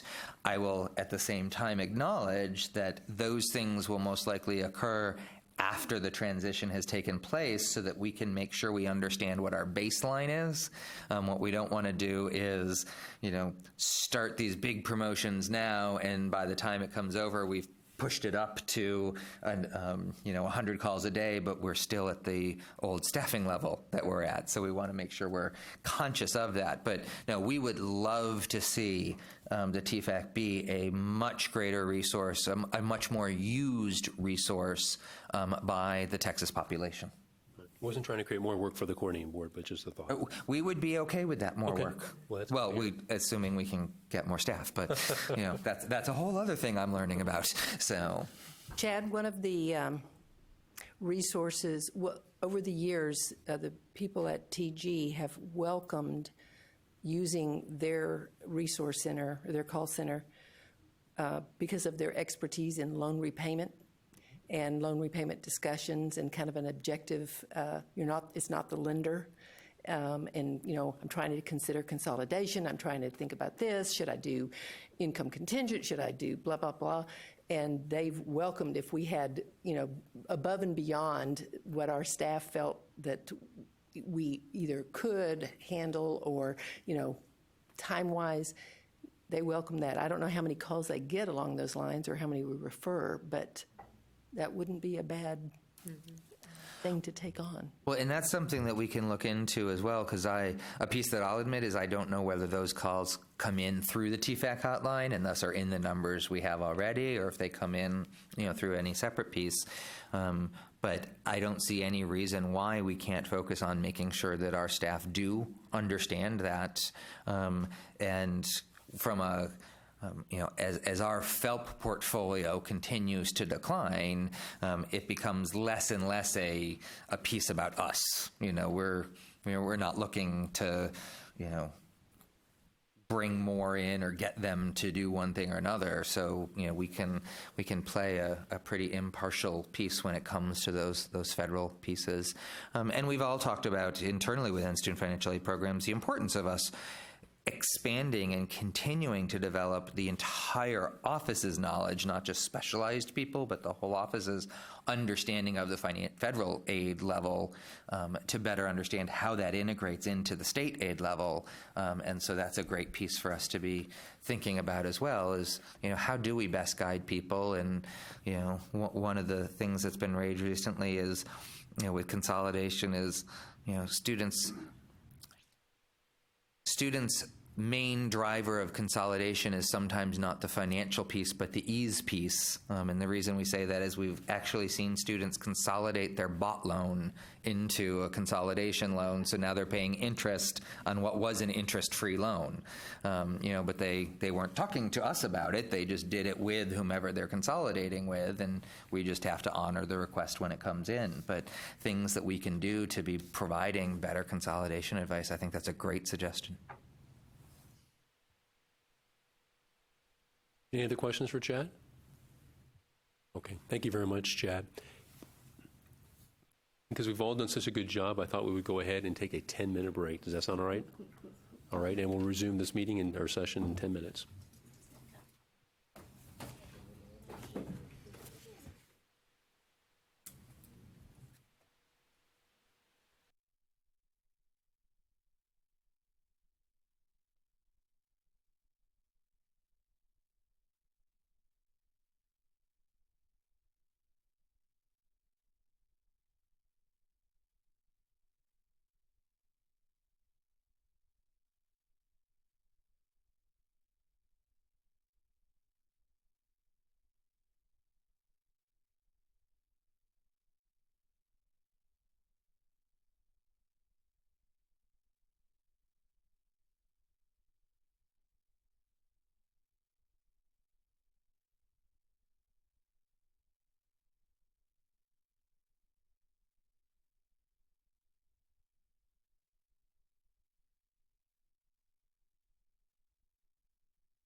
Go ahead and resume the session.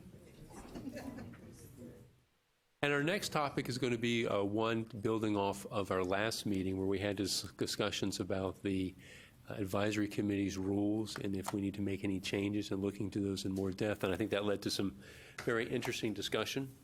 You'll notice in the handouts, Chad has already gone through and identified some of those in comments. Also has provided an additional one page, or actually a 2-page, that lays out some of the questions. And I thought what we would do for efficiency's sake is just go through those questions one at a time and have a general discussion as to what are each of your thoughts on that particular question, most of which were raised in the last session. Did everybody get the summary that Chris put together? I just want to make sure everyone has a copy of it. It says FAAC rule review and discussion at the top.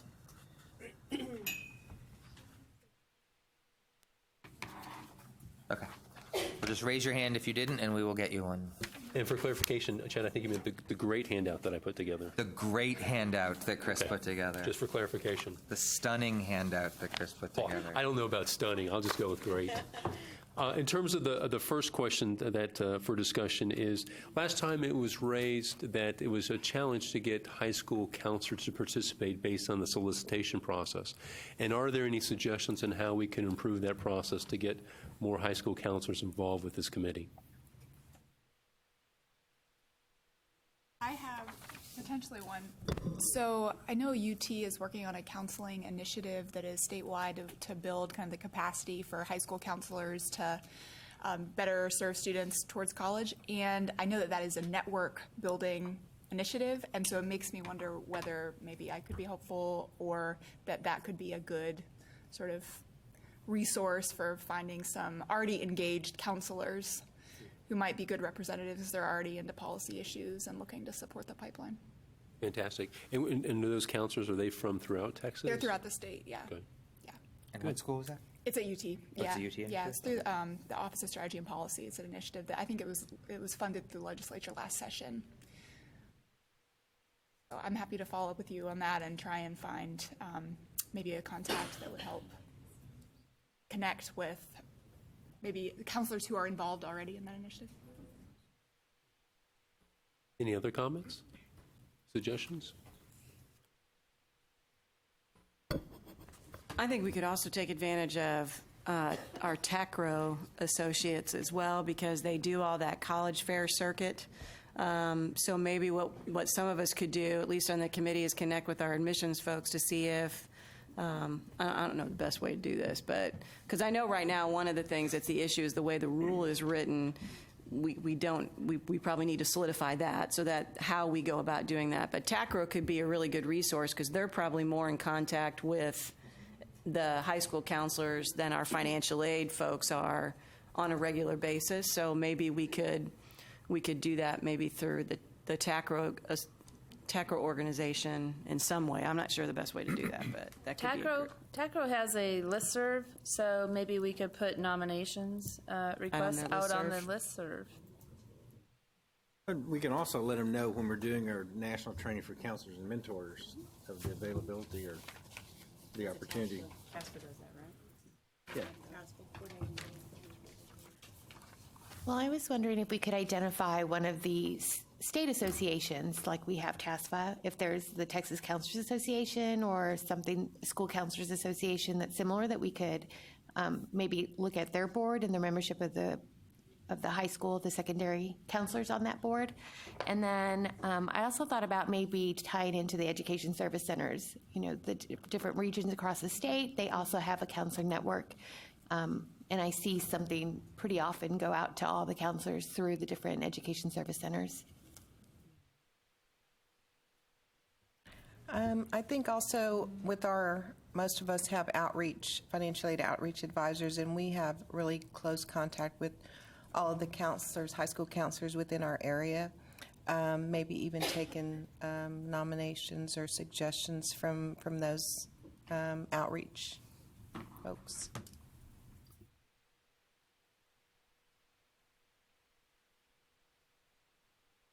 Any other suggestions? That help? Excuse me. I inhaled wrong. I'm sorry. One of the I think what we just talked about, I think, is awesome because it helps us think about how we can get the word out better. And that was one of the challenges, was how do we even get this to the right people? Because right now it pretty much just went out to the, the presidents and whoever's on our listserv. One of the structural challenges that we have is that for the advisory committees as a whole, the nominations come from presidents and chancellors or their respective designees. So one of the things that we need to think about is, as we make this awareness known, how do we get that up through the system so that a president or chancellor is aware to nominate that person?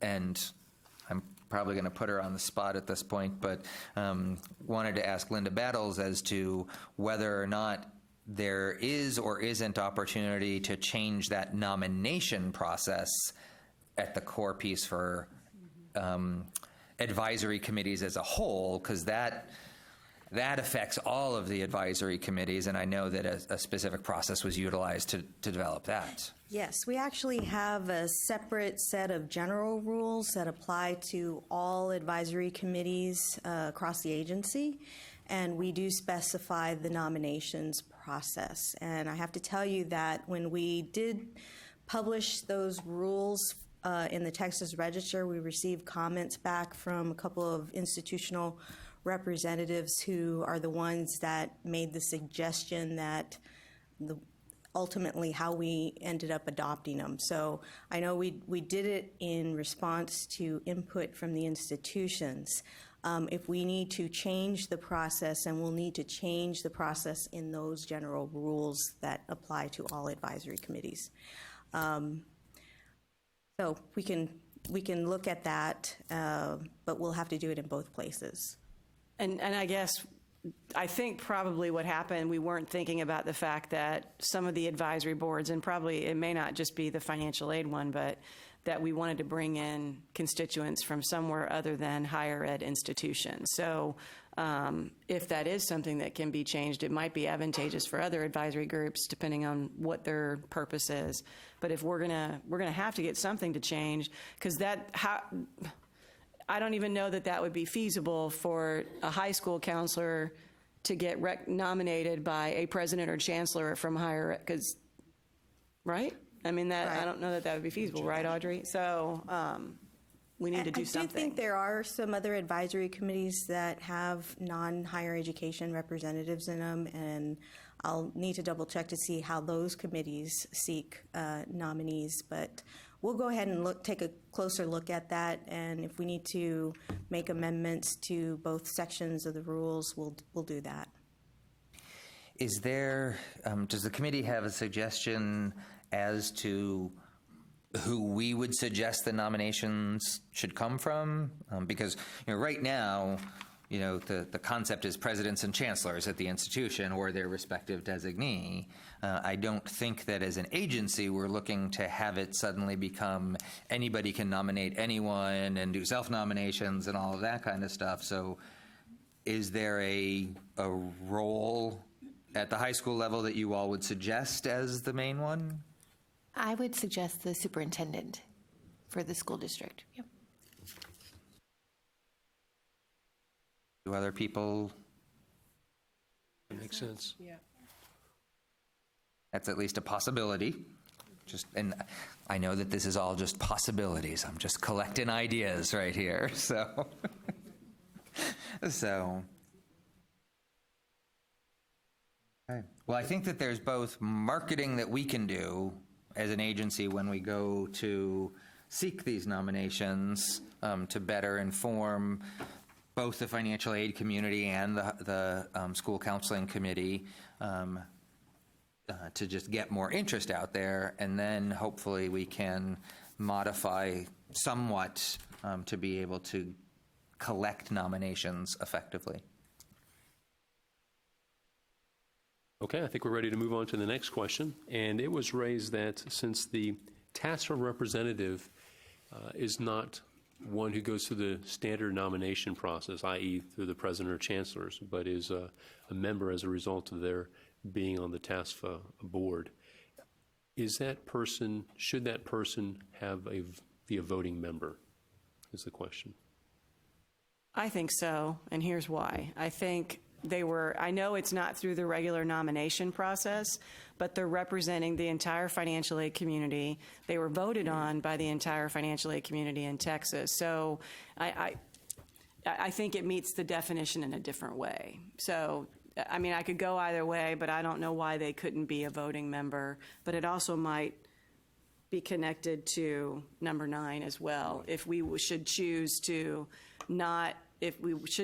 have it as a non-voting member. In other words, they're there in an advisory capacity, then it would stand to reason that it would be okay if we did have a voting member, hence the situation we had this past year with Shannon and Becky. So right. We could have a voting member then from that institution, because the TASFA person is really just representing TASFA in an advisory capacity. But I don't know why it couldn't be a voting member, but that's just my perspective, because I do think they are voted on by the entire state of Texas financial aid community to represent I just us. want to ask a clarification on that. I know the TASFA president is voted on by the entire Texas financial aid community, but I don't know that the representative to the financial aid advisory committee is voted on by the entire Texas membership. I think by default, TASFA has always picked the president, but there's nothing in our rule that says it's the TASFA president that will be on the committee. That's a good point. That's all I'm going to say. Well, it's for consideration. What do we do with that? For our TASFA board, we consider that as part of the responsibility of the TASFA president. We outline that in the presidential duties. And so that's why it's there. Right. So it's actually in your materials Yes, sir. that one of your duties as president will be to Serve do on the this. FAAC. Yes, sir. So should we specify in our rules that it's the TASFA president, not necessarily a TASFA representative?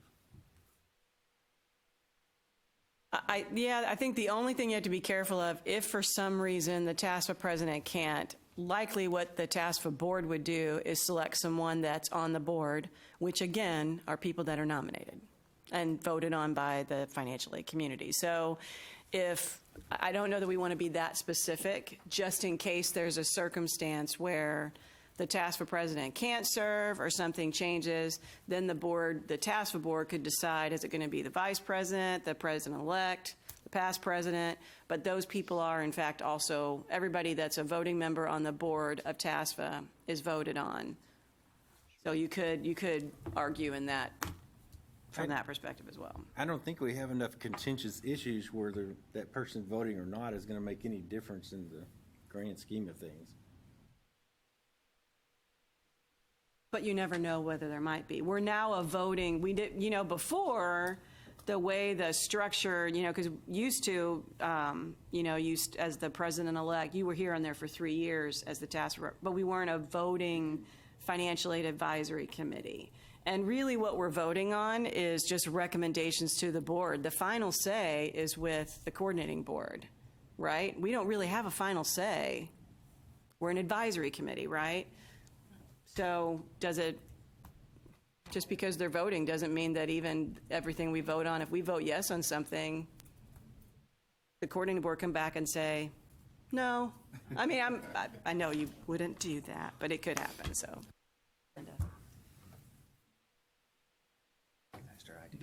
Yeah, no, I'm sorry, I pointed as well. Sorry, I just wanted to make sure that it was clear that as an advisory committee, you make your recommendations directly to the board.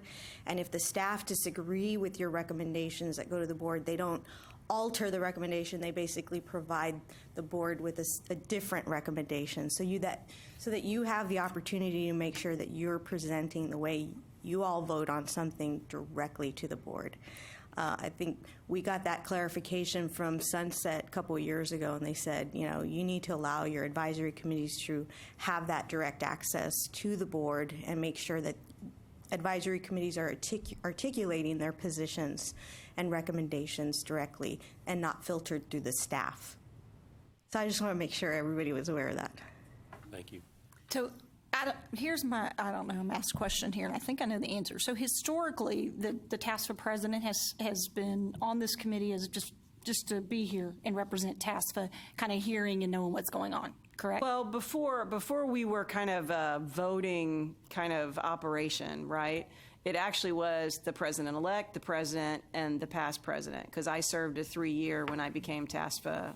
Okay. I got elected. So then whenever we were talking about all the changes with the committee and who need to be we made a decision during that process that it would the TASFA representative, I don't even know if we talked about voting or non-voting at that point because we were still new to that. We made a decision as a committee to just say, okay, you know what, when we need to have more people on this particular committee. We had a limit to what we could do. Then we said, okay, just when they're the president. And we made it as the TASFA representative, I believe, if memory serves, because just in case the president couldn't serve, then the board could decide who they wanted to represent. So we didn't have a lot of discussion about voting and non-voting because voting was so new, right? But voting was so new to the committee, and it wasn't as formal. And Harold's right, we don't have all these grand decisions that we're making, but it could get contentious. It could become an issue. So I think whatever rules we create should reflect a true voting advisory committee, especially if we have direct access to the board on making recommendations and things like that. So I'm glad to hear that. So because we have the number 9 that's going to come up as well with the 2 representatives. So is it, I mean, we have obviously a fairly large group that's very representative of schools in Texas. So is it that big of a deal if the TASFA person is not a voting member? I don't think it is a big deal. And then you wouldn't have the issue if the TASFA president, for some reason, couldn't serve and the president said, well, I'm going to have the vice president come to these meetings. I mean, just to simplify it and, I mean, that's just my own opinion, so take it for what it's worth. And I would agree with Delisa on that. And another thing, too, is as a representative of TASFA being here with the coordinating board and the Financial Aid Advisory Committee, I'm only here for 1 term. I'm not here for 3. And so we have a lot of shifting in and out. And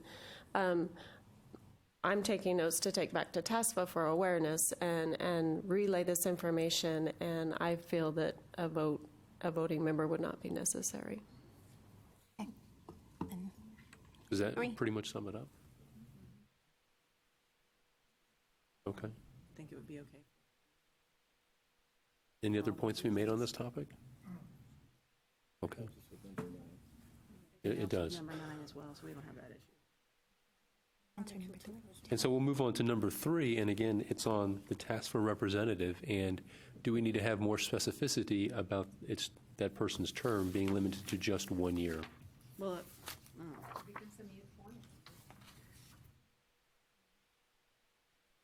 Well, I think we still need to, even if they're non-voting, they're still a committee member. They're still part of our maximum member count and things like that. And right now, our materials say that members serve for a term of 3 years, and the only exceptions are if you become chair, you're automatically in a 3-year, those 3 years, and the student is automatically 2 years. So technically, our rules don't have any mechanism for the TASFA rep to serve a 1-year term. Yeah, that's what's become traditional, is this one representative from TASFA named by the TASFA board, and TASFA kind of took the approach of, well, we're going to send a new person every year, but nothing in our rules actually allows TASFA to do that. They should be sending the same person for 3 years. So do we want to update our rules to? I think you'd want to update your rules because the TASFA president position, in being what it is, that person's in there for 1 year. Yeah. And then you would allow the new president of TASFA coming on to fill that role each time. And it does turn over every year, but also there's some of us that are on the committee that that are on the TASFA board as well. But I believe we need to align it with the term that the president serves. I agree. I mean, since number 2 and 3, they're together, I would say that we should be specific, and it's a unique position to the committee. Yeah, and all you have to do is just update number 4, because it just says one representative from the Texas Association of Student Financial Aid Administrators named by the task board. So you would probably just need to tack that on. Is that where you would tack I'll do it on, down in Chad? G. Down in G is where it gives the years. Okay, So gotcha. I'll All update right. that, yeah. Yeah. And I guess a piece that I just want to mention that Chris and Lisa and I were talking about before we started this is after this discussion, I'll take all this information and turn it into actual rule language for us to be able to vote on at the next meeting. So that's where all this is going. So definitely, I think we have consensus then on that technical issue. On item number 4, the rules call for committee members to be financial aid practitioners, high school counselors, and other persons to be involved. And the question being raised is, again, do we need a little more specificity as to who those other persons are? And could we better define that? Or is it okay to leave it as is? And also how they would be nominated, even if there was another person. Sounds like we might need to define who other persons are. I mean, I don't know what the intent was originally. I think the original intent, gosh, I'm having to really test my memory here. The original intent, you know, we had a lot of discussion, and I'll use some examples like ICUT and different folks like that. Should they be on the committee? Should they just be invited to the committee? And Lynn, I think you were here for some of that. So I think that's where the discussion came, and so probably the way the rules are written probably reflects our indecision and inability to kind of hone in on that. I'm not sure, and I think it came up when some other challenges came up when someone was leaving the financial aid community, but they were considering doing consulting, so then should they still be on the committee? And then there's another question later that we can talk about with the chair. But I don't know. I guess from my perspective, if we're talking about a financial aid advisory committee and we're going to have direct access to the board, should it really just be people, should we be very specific on I think, on who's on this committee, since it has such an important role in the state of Texas? I think we should be more specific and not just have other persons. I agree. I think that's too abstract for what we're trying to get accomplished here. So now we have to define that. So I was going to say, do we delete it or do we define it? Because the rest of it's all very specific about who the membership, well, we have membership shall consist of financial aid practitioners, public school counselors, and other persons who can provide insight. Because we can still invite those other persons to come in and participate and present and things like that. But I think when we were trying to build that, we were trying to be inclusive, but yet I think we were way too vague on how we define that, so. And we already do that under the interested persons section, where we're already inviting other members, and we just provide examples. So I think if we were to delete that, we would already be covered in terms of having something in the rules, inviting others of interested parties to the committee hearings. Lisa, as you talk about trying to remember where that came from, I think part of the reason you aren't remembering fully where it came from is because some of it was just driven by language in the statute. Because if you go all the way back to the creation of the Center for Financial Aid Information, it actually uses those exact words of financial aid practitioners, public school counselors, and other persons who can provide insights. It just leaves it very vague as to what that piece should be. And actually, okay, so, and I'm trying to look at, whenever you're looking at A, B, C, D, 1, 2, 3, 4, where everything is at, right? So when we look at the interested persons, interested persons, I'm looking at C. I guess, is that under what? Right, interested persons, but we're just saying they'll be regularly advised of committee meetings. That's not saying that they're a member. No. Right? Okay. Right. They can participate in committee discussions as invited by the providing officer, but don't have the authority to cast votes. Okay, good. Nor do they count towards the maximum number of committee members.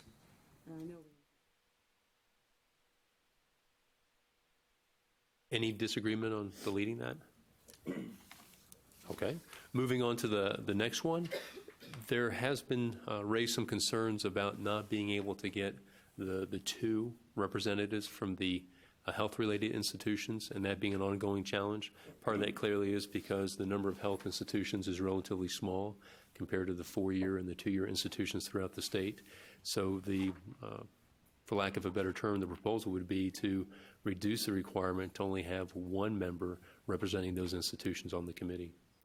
And I think that, the other thing, I think, Chad, if memory serves, when we were talking about it, it also isn't representative when you look at the total number as well, because it meant for a higher ratio of health-related institutions. So if you're really looking at a representative group, we kind of want to look at the total number of each of those groups to determine what should the makeup of the committee be, and the ratio kind of far outweighed.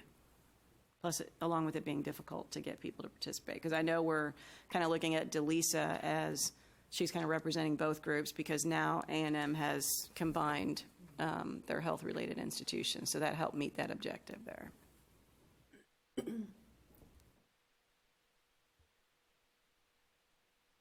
Everyone agree? Yep.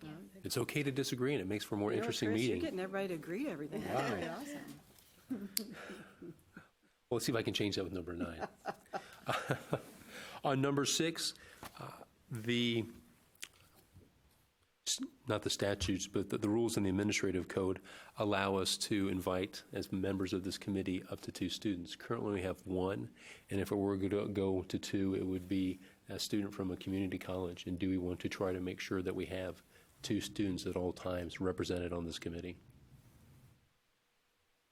And from an agency standpoint, one of the most important things is we need to know what the committee is looking for, because as we go through the nomination collection process for students for all of the advisory committees, if we as an agency don't know that you want 2, then we won't pick 2. So right now it just says at least 1 student rep if 2 are selected, 1 from a community college, 1 from a 2-year college, 1-year 4-year college, but we don't know what we're trying to pick for you.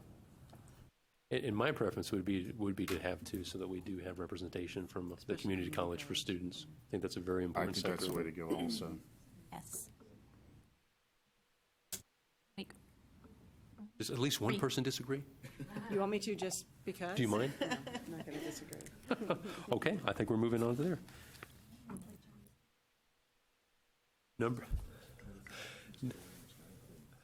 Number 7 has to do with the chair, and should it be defined as the chair should only be a financial aid practitioner, I guess, for instance, as opposed to a high school counselor. Thoughts on that? Yes. Yes, in favor of it being a financial aid practitioner only. I disagree. No, You have a are disagreement. you disagreeing just to disagree, or you're? Yeah, just to disagree. Now you totally confused me. Are you really disagreeing? Let's vote on it. Please don't put me through the motion process again. Okay. I was just making sure. Harold, you just never know. I was too. I was trying to read his face. I've never been able to read Harold's face. So, okay. So, anybody else disagree? For real? No. Okay. In terms of number 8, that's where we get to the interested persons, and this section refers to our needing to inform interested persons about the meetings. Examples that are used within the rules are members of ICUT, TAC, and TSCUBO. Are there any other entities or parties that we want to include within that group?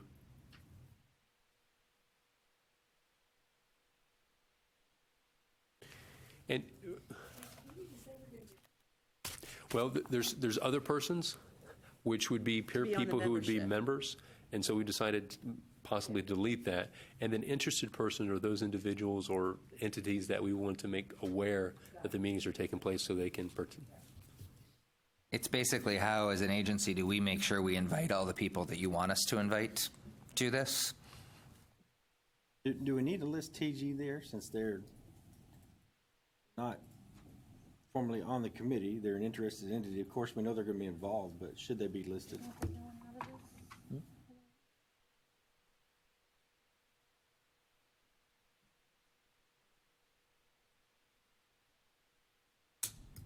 I think when we originally we were creating all this because TG was kind of serving on the committee. We didn't think about them being the other interested party. So I think I would agree with Harold because they're still going to play a role even though their structure has changed, adding them to the list. And they're the ones really working in collaboration with the coordinating board administering the SB 680 pilot program. So I do think they have a vested interest in terms of the discussions that we're having. I'm just going to throw this out here. I'm not sure it's a sound, so bear with me. But especially with the new strategic plan, and I suspect we'll be talking more and more about financial literacy. And I think financial literacy really, for campuses, really needs to take a more holistic approach. Career services, advising centers, maybe student affairs representative. Would we want to invite some of those organizations to this meeting as well? Because I think over time it's going to evolve into where they really play a much bigger role in this type of financial literacy education that's occurring on campuses. So do we include kind of an open and other agencies as identified by the committee in the language? Or does it have to be specific to?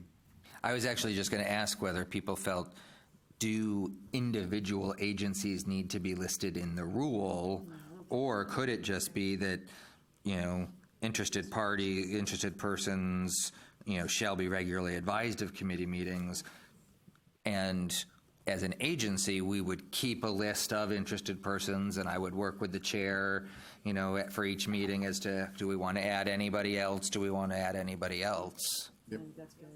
That works better. Add and subtract as needed. So again, we're all in agreement? Okay. Let me just say I love working with all of you. So number 9, and this may take a little more time, it also has to do with the task of representative. And the concern that was raised last time was that if we have a task representative here who may be from school A, but we already have a member on the committee from that same school, is that an issue for us? That would give them potentially the perception of I don't think it's an one issue. school having 2 votes. I don't think it's an issue, and since the task force representative is not going to be voting. Yeah. I think it's moot. And that issue was actually raised more from the coordinating board staff than it was from this group. Because I really feel like the task force president is representing TASFA, not their institution. And a lot of us have to do that in serving on all these different association boards and things like that. We have to remember that we're there in a different capacity, and we take that responsibility seriously. And so now that they're not a voting member, I think it's kind of, it's not going to be a big issue like we thought it might be the last go around. Any disagreement? All 9? This is wonderful. Okay. Can I just Thank you. That's so sweet. Thank you, Delisa. Can I just ask a point of clarification? When the rules are changing, when will these rules go into effect? Will it affect current members or future members? Will we serve as an other committee member? Will I serve out the rest of my time, or so I'm grandfathered in the old rules? We will grandfather. Okay. We will grandfather in anyone that's currently. Okay. I'll have to sit and look at when everybody's different pieces are, and depending on when they actually take effect, because we still have to.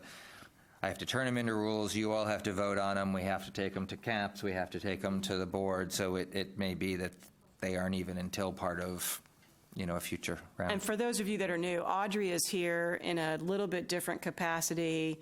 We kind of took liberty with the rules because you were nominated, and we took her as kind of a high school counselor representative, but you're not really at a school. So it doesn't really meet that. Chad reminded me back when we were starting this whole conversation, it doesn't really meet the requirements that we have for membership. So that, for those of you that might not know that whole history there, she's here representing high school counselors, but it doesn't meet the actual membership requirements. So that's why she's asking, just in case. Good point. Thank you for bringing that up. Having said that, going back, sorry, Chris. Okay. Going back to number 4, the specificity to be given to other persons. Are there any groups or descriptors that we want to make the public school counselors piece larger, that it would capture, those involved in the financial aid counseling of high school students or something like that, to be able to get to the CBOs and, things like that. So, I mean, I think it would be helpful if you did include some, maybe some language about providing direct services to students, because we are in the high schools. We have 112 college advisors working with high school students, and they're working there full time. No? Yes? And I also think it's especially important because we do have difficulty getting high school counselors for a variety of reasons, not because they're not willing, but just because of time constraints. So it might be an organization like Audrey's would be able to provide that extra support as opposed to someone, but they're actually boots on the ground as well, just like a high school counselor, right? So we might want to figure out a way to broaden that just a little bit as well. Audrey, do you think that community-based organizations and the like would be able to coordinate with the school districts to get a superintendent to nominate them? Yes. Yep.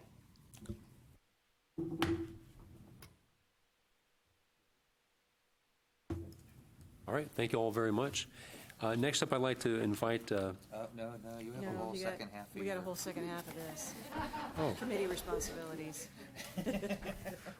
Welcome to your first meeting, trust me.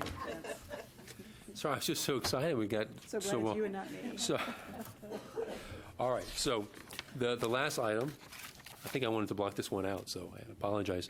The last item has to do with questions about how involved in the various responsibilities this committee feels we should be that have been laid out in the rules. And so reading it was a little more involved than I thought, rereading it this time. So just your opinions in terms of perhaps how involved this committee should be in these type of issues.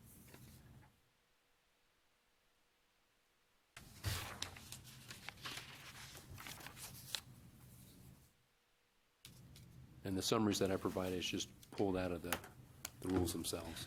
Okay, can I provide? I've read through these, so I'm skipping to number 4. Number 4 of. Are we talking about the committee responsibilities? Is that where we're at? Yes. Oh, 4 of his sheet. On the Okay. summary, I'm sorry, on the summary, Chad. So if you go to that summary, number 4, tasks assigned to the committee include develop a comprehensive financial aid training program for public school counselors, employees of student friend. I don't know that that's the role of the committee. To me, that's the role of the coordinating. That's the role of your new department that you've created, right? So should it just be more like we provide advice and guidance to help formulate that? I think, yes, it definitely can be reworded to provide guidance. This first section, the develop a comprehensive financial training, teach methods, support and promote dissemination, and publicize training, those all come directly from the statute that authorizes the creation of the Financial Aid Advisory Committee. Really? Yes, that's kind of the basis of why this committee was created, was to support the Center for Financial Aid Information. It does not mean that this committee has to create all of those items, that this group has to develop the financial aid training programs and everything, but those areas are definitely areas that the committee was created in the first place to help expand, help the agency develop its training and development opportunities and the dissemination of information. But the statute, the statute actually says to help develop, not actually, because the way this is phrased, I just want to make sure in the summary sheet that Chris has, it's like we're doing it. So, but the statute doesn't say that. Right, the rule is written that this group, like if you took the rule right now, we're supposed to be developing a comprehensive financial aid training program. It's Rule 1.154, and that we're supposed to be teaching methods.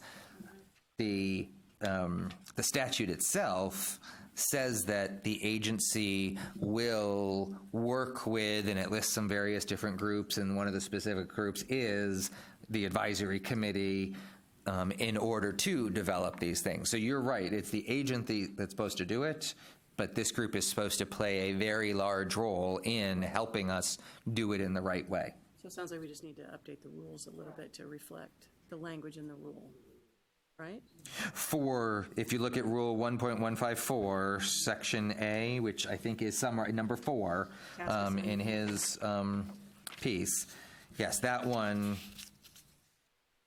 It actually says, I'm sorry, it says task assigned the committee include develop a comprehensive financial aid. So can we look at updating that to be more of a advise and help?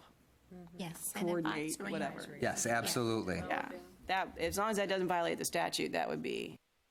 No, that's fine. The key piece is about the other tasks.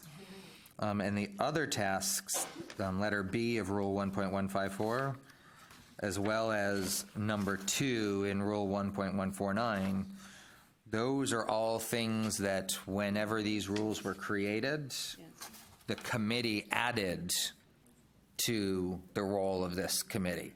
You know, so at its core, it's got to support these pieces and statutes, but then the committee added all of these pieces, and a piece that I've been talking with Chris about is making sure that that's really what this committee intends on doing, because as Chris has joked to me, it kind of sounds like a full-time job to be on this committee.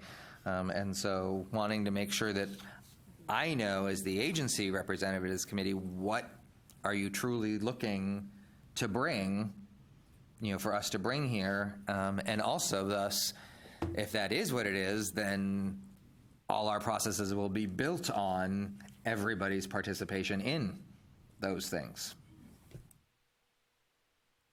I think all 5 of those things are really important. So I think the reason why I didn't even realize that the committee had added it, but if we're truly in a financial aid advisory committee representing the state, we should make recommendations to the board on improving state financial aid programs. We should be able to look at rules and administrative materials to assure that they're effective and efficient. I mean, and the allocation process, make recommendations on allocations, review the data. I guess I'm looking at that going, well, that's really what we should be doing, right? Along with the training piece. I mean, I think it's all a core of, if we're going to have an effective state financial aid program, if we're going to be able to effectively administer state financial aid programs, I think it's important that we have some kind of conversation and make recommendations as we see fit. So I guess I don't think it's beyond our scope to do that. Other thoughts? The one piece that I will admit I'm not sure about and need all your input on is financial aid allocations are very specifically a negotiated rulemaking committee responsibility. Like that is, you know, regardless of what the Financial Aid Advisory Committee might want to see, it's the negotiated rulemaking committee that makes those determinations. And so want to just check in to make sure that everyone is clear on that the discussions we have here may mean nothing if that's not where the negotiated rulemaking committee goes. Right, but can't we help inform that committee, that negotiated rulemaking? I mean, to me, I guess I just look at our role as a way to have a discussion, help make informed decisions. We're kind of like saying, okay, you know what, we're the boots on the ground, we're seeing what's happening, here are recommendations. Whether those recommendations, you know, come to fruition or not, we at least need to have a voice on the allocation process. I totally recognize the negotiated rulemaking committee. I've served on a couple of them, so I get that. But I think what we hear and what we discuss in here could help inform that discussion at the negotiated rulemaking committee, right? So for those That's of you okay. who might play both roles, if the Financial Aid Advisory Committee develops a recommendation, will you be taking that as a member of the negotiated rulemaking committee? Like, are you kind of committing to that recommendation when you're going to the negotiated rulemaking committee, or are you going to say, nope, yes, I said yes to this when we talked about it, but now I'm saying no to this because I have a different hat on? Well, but I don't think And it could just go so you either know, way. everyone needs to input, not just Lisa. Yeah, I know, I'm sorry. But go, Lisa. You can start. No, I mean, because here's what happens. I'm thinking about the whole negotiated rule. I go in sometimes with some preconceived notion about what I think should happen when I walk into any. You always have that bias when you're walking in. But then I have to walk in with that hat. I have my bias, but yet when I'm sitting there listening to the dialogue going on, whether it's here or at the negotiated rule, I may have said, yes, I think this is a recommendation, but then when it's presented at the negotiated rulemaking table, it may not make sense.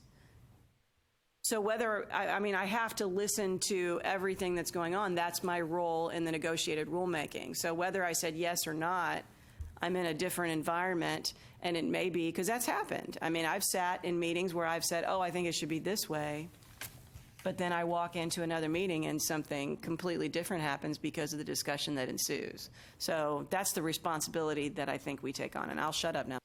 And also, isn't there a coordinating board member that sits in on the negotiated rulemaking that should be familiar with what's been recommended by this committee that can give that opinion or that recommendation, make it known at that point? Yes, absolutely. That piece of it, the conflict that I want to make sure that, since I'm most often that person, is to not be in a meeting where we've all talked about it here and come to an agreement, and then one of you shows up in the committee and from the outset starts presenting a different viewpoint because you're needing to represent what your supervisor has expected or something like that, and so that could lead to a conflict of interest. And I will never have that happen to me because I'm the agency representative, so I'm not representing any particular school. And quite frankly, when people are on negotiated rulemaking, they're not supposed to be representing a school. They're supposed to be representing their sector and thinking about things largely. But having done a couple of these now, I already know that that is what happens because I've heard people actually say out loud, I don't know why you would say it out loud, but say out loud, my school told me I wasn't allowed to vote for this. So, I don't want any of you to end up in a situation where you're saying to all your colleagues here, yes, I support that fully, and then in the meeting having to take a very different view, not because of the negotiated rulemaking committee discussion, but because of some other outside factor. So. And I think we all realize that the purview is not really within our purview in terms of negotiated rulemaking, but I think the benefit of at least discussing it here is not only for our benefit, but those watching online and the greater community in terms of helping inform that conversation. I don't see this body ever making a recommendation to the board related to negotiated rulemaking where we've taken a particular stance before going into those sessions. So would you all agree with that? I don't see us as a body making those type of recommendations to the board. That's the case. Not 100% sure, Chris, because we are an advisor committee. But I do understand what Chad is saying because, I don't think I could sit here and agree with something if I knew if I was going to be on negotiated rulemaking, if I really disagreed with it, then I probably have to disagree with it here as well, and not just go with the flow of the committee. Because we should be able to advise, although I know what you're saying, at the end of the day, we're not going to have one representative here that's on a negotiated rule-making committee that is from this committee and representing this committee. I may be on there, but I'm not representing this committee. I am looking at large sector, and it may be because I'm a 4-year pub university, and I'm looking at that sector as a whole. But typically in the negotiated rulemaking that I've been involved with, there's data being presented. So there's a lot of information that we may not necessarily have because the group that's doing the negotiated rulemaking will be asking for that. So that's a very different sort of information that group is receiving. So I think we would be making decisions or recommendation absent that data. I'm just questioning whether we would ever get to the point of making recommendations to the board, not having been fully informed via that process. And if that's the case, I'm okay keeping them on there, having a discussion, better informing not only this group of the financial aid community, but not really making recommendations. And granted, there may be an exception, but I find it hard that we would be taking a stance. But isn't there part of the allocation process that is not necessarily driven by data? It's also driven by timing and that kind of thing that we might have an opinion about. That's a valid opinion. That's separate from the negotiated rulemaking, determining the allocation formula. It is, Right. and that's where I think we do play a role as the committee to advise in that respect, which is different than negotiated rule committee. When you say that, a piece that just came to my mind is, quite frankly, financial aid allocations are one of our rules. It is one of the multiple things that have to do with the administration. And we do have as a particular task to review and make recommendations regarding program rules and administrative materials to assure procedures are effective and efficient. So I'm just wondering whether, is allocation something that is specific, unique, that you're looking to have a specific influence on, or is it more that you're all looking to be able to have input and make recommendations on how we can structure the administration of financial aid in the most effective way? So that's, as I look at it, I'm just realizing that that's really a subset of number 2. You've got review and make recommendations regarding program rules and administration. Financial aid allocations are just another rule. They're just another and keep administrative. In mind, when maybe we're getting a little too wrapped around this, but the Financial Aid Advisory Committee can make suggestions, advice, right? It could be 3 different things to consider. So you may want to say, hey, we need, let's see if we can make sure that here's some factors that the committee may want to consider as they're making the decision. As Lisa says, and Chris, the decisions are going to be made based on the information and data and so on. But you want to make sure that you may have some points that you want to make sure are being considered the prior. Hey, how is that going to be, considered with, we need to factor this and this maybe, make sure they're aware of that information. It's not necessarily that, as a committee collectively, you're going to say the allocation methodology should be X, Y, and Z. Here it is laid out, and make sure everybody agrees with that. I would see it as more of advising. Things to consider, points to note, pros and cons of certain items, and it may be multiple. It may be multiple points of view, but at least it's information that can be disseminated to the negotiated rulemaking committee so that they can make a more informed decision, and they'll be, as Chad mentioned, the ultimate deciders of it. Versus something it's not necessarily something you have to vote on here. This is our opinion. This is the allocation methodology, and this is everybody's stand when they go to the committee. This is an advisory committee, and your advice could be multiple different points and multiple different strengths and weaknesses to inform for the decision. And Chad makes a good point, because if financial aid allocations are part of the rules, if you really look at the structure of the way this is listed, if number 2 is review and make recommendations regarding program rules and administrative materials to assure procedures are effective and efficient, we may have just covered that. So do we really need that extra number 3? Is that what you were saying before? Right? So we may not need that, because then you go to number 4, which is a completely different topic. So it very well could just be rolled into that, knowing that we have that advisory capacity that we just talked about. So you don't need a separate. Just subsume Right, within. especially in light of the negotiated rulemaking, we have that extra mechanism in place there.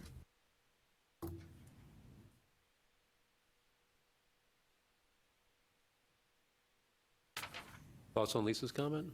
Are we comfortable with that? Or Lisa's comment on Chad's comment? On what Chad said.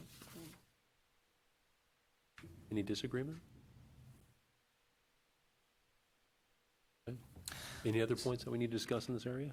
So just in order to make sure that I try to capture this effectively when I tweak the words and everything, it sounds like, in addition to what the statute is looking for us to do, you all are looking for the Financial Aid Advisory Committee to be able to, and I'll just use weigh in on, whether it's review, recommendations, whatever, weigh in on recommending how financial aid can be improved, like how the programs, can serve the population better, weigh in on how the programs can be administered most effectively, weigh in on the financial aid data that is collected and utilized, and weigh in on areas that we should consider researching in more depth. No, I'm saying I'm just going to use weigh in as a word right now. So, did I capture the 4 concepts of what you're looking to have influence on most effectively? I would say yes. Okay. Now you're done with that. Now I'm done with that, okay. Finish the tasks assigned. Did we say that we were going to keep what the statute has, or were we going to try and revise that? We're going to revise that to say something about provides guidance and advice in relation to the development of da-da-da-da-da-da-da. So we only have to change the rules.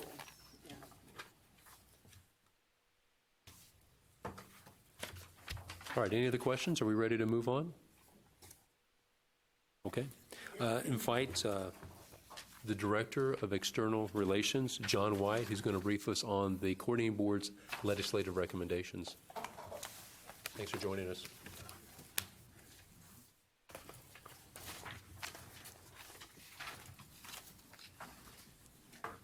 Good morning, or afternoon, actually.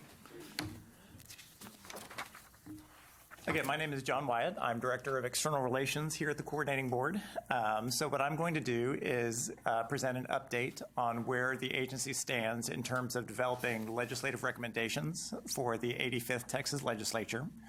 So provide you all a little update on kind of our process, as well as go through some of our preliminary recommendations that we're considering in regard to financial aid programs. Just to give you a little background, this is our timeline for developing recommendations.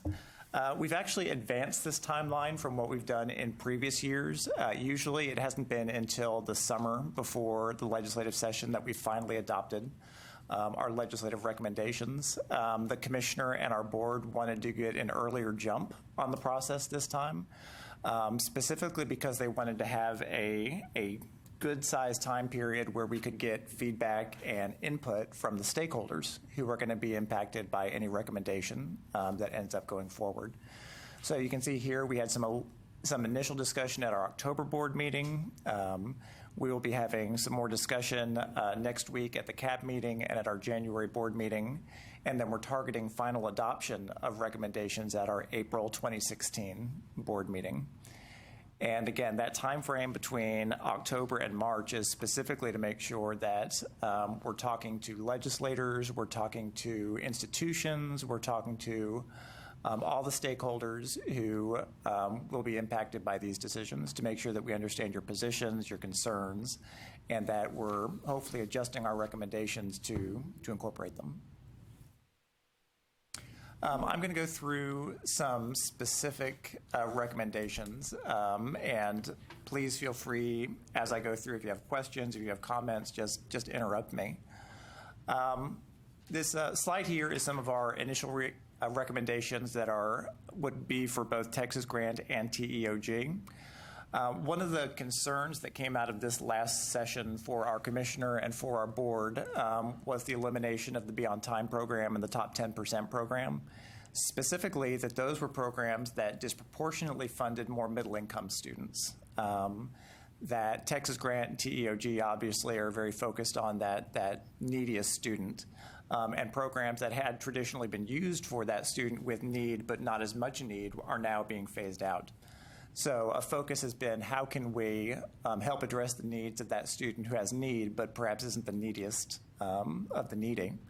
So the recommendation we're looking at is to increase the EFC limit on Texas Grant and TEOG. We don't have a specific number right now to share, but the idea would be to capture more of those students who are a little higher up on the EFC scale. We would combine that with limiting grant award amounts to the cost of tuition, fees, and books, so that we would be able to continue to serve a larger population through those programs. Another recommendation that we're considering on both programs is summer eligibility. As you know, currently these programs do not cover summer students. And this also aligns with our commissioner's desire to treat attendance as a year-long endeavor. One of the ideas we've talked about is instead of making eligibility a 30 semester credit hour per year eligibility, so that the student would have some flexibility in terms of how they allocate those hours. Specific to Texas Grant, we do have a recommendation to limit eligibility to 135 semester credit hours. As you know, currently a student can receive Texas Grant for 150 hours, and this is in line with our commissioners and our board's concern that we don't want to create negative incentives for students to take longer than they absolutely need to complete their degree. So a focus that we're having in terms of making sure that students complete their degrees in a timely fashion in order to save the state and the student funding is to create incentives for them to do so. So the thinking on going down to 135 semester credit hours was that does give your average 120 semester credit hour baccalaureate student essentially an additional semester in order to complete. And we thought that was a sort of a fair point to limit eligibility.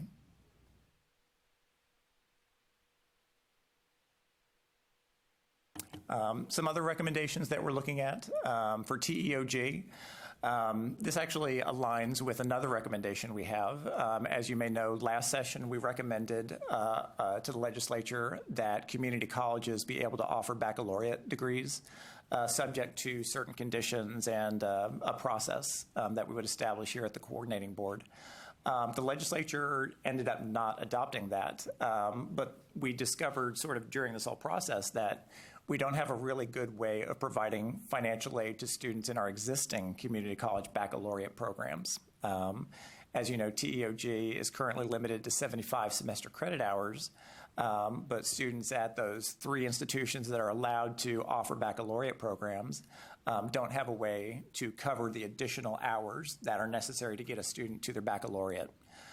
So aligning with what I just talked about for Texas Grant, we're recommending that for baccalaureate students at community colleges, they be eligible for TEOG through 135 semester credit hours for a 120 semester credit hour degree. We have a recommendation on TEG. As you know, TEG is our program for independent institutions. It's also the only state financial aid program, grant program that graduate students are eligible for. So our recommendation is going to be to limit eligibility for TEG to undergraduate students. That will align it with our other financial aid programs, as well as helping us with our 60 by 30 goal of limiting undergraduate debt. We have a recommendation on the work-study mentorship program. It's what we think is a fairly minor cleanup. It would expand the potential use of these funds or the authorized use of these funds to include student success programs. So those programs designed to help students get to their degree, such as tutoring and advising. Currently, the program's focused on access.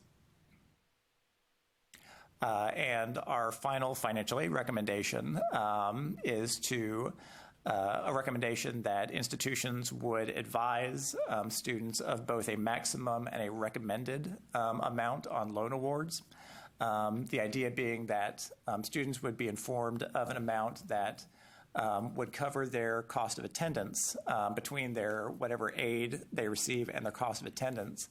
so that students would be thinking in terms of making sure that I'm only borrowing as much as I need in order to be able to attend the institution.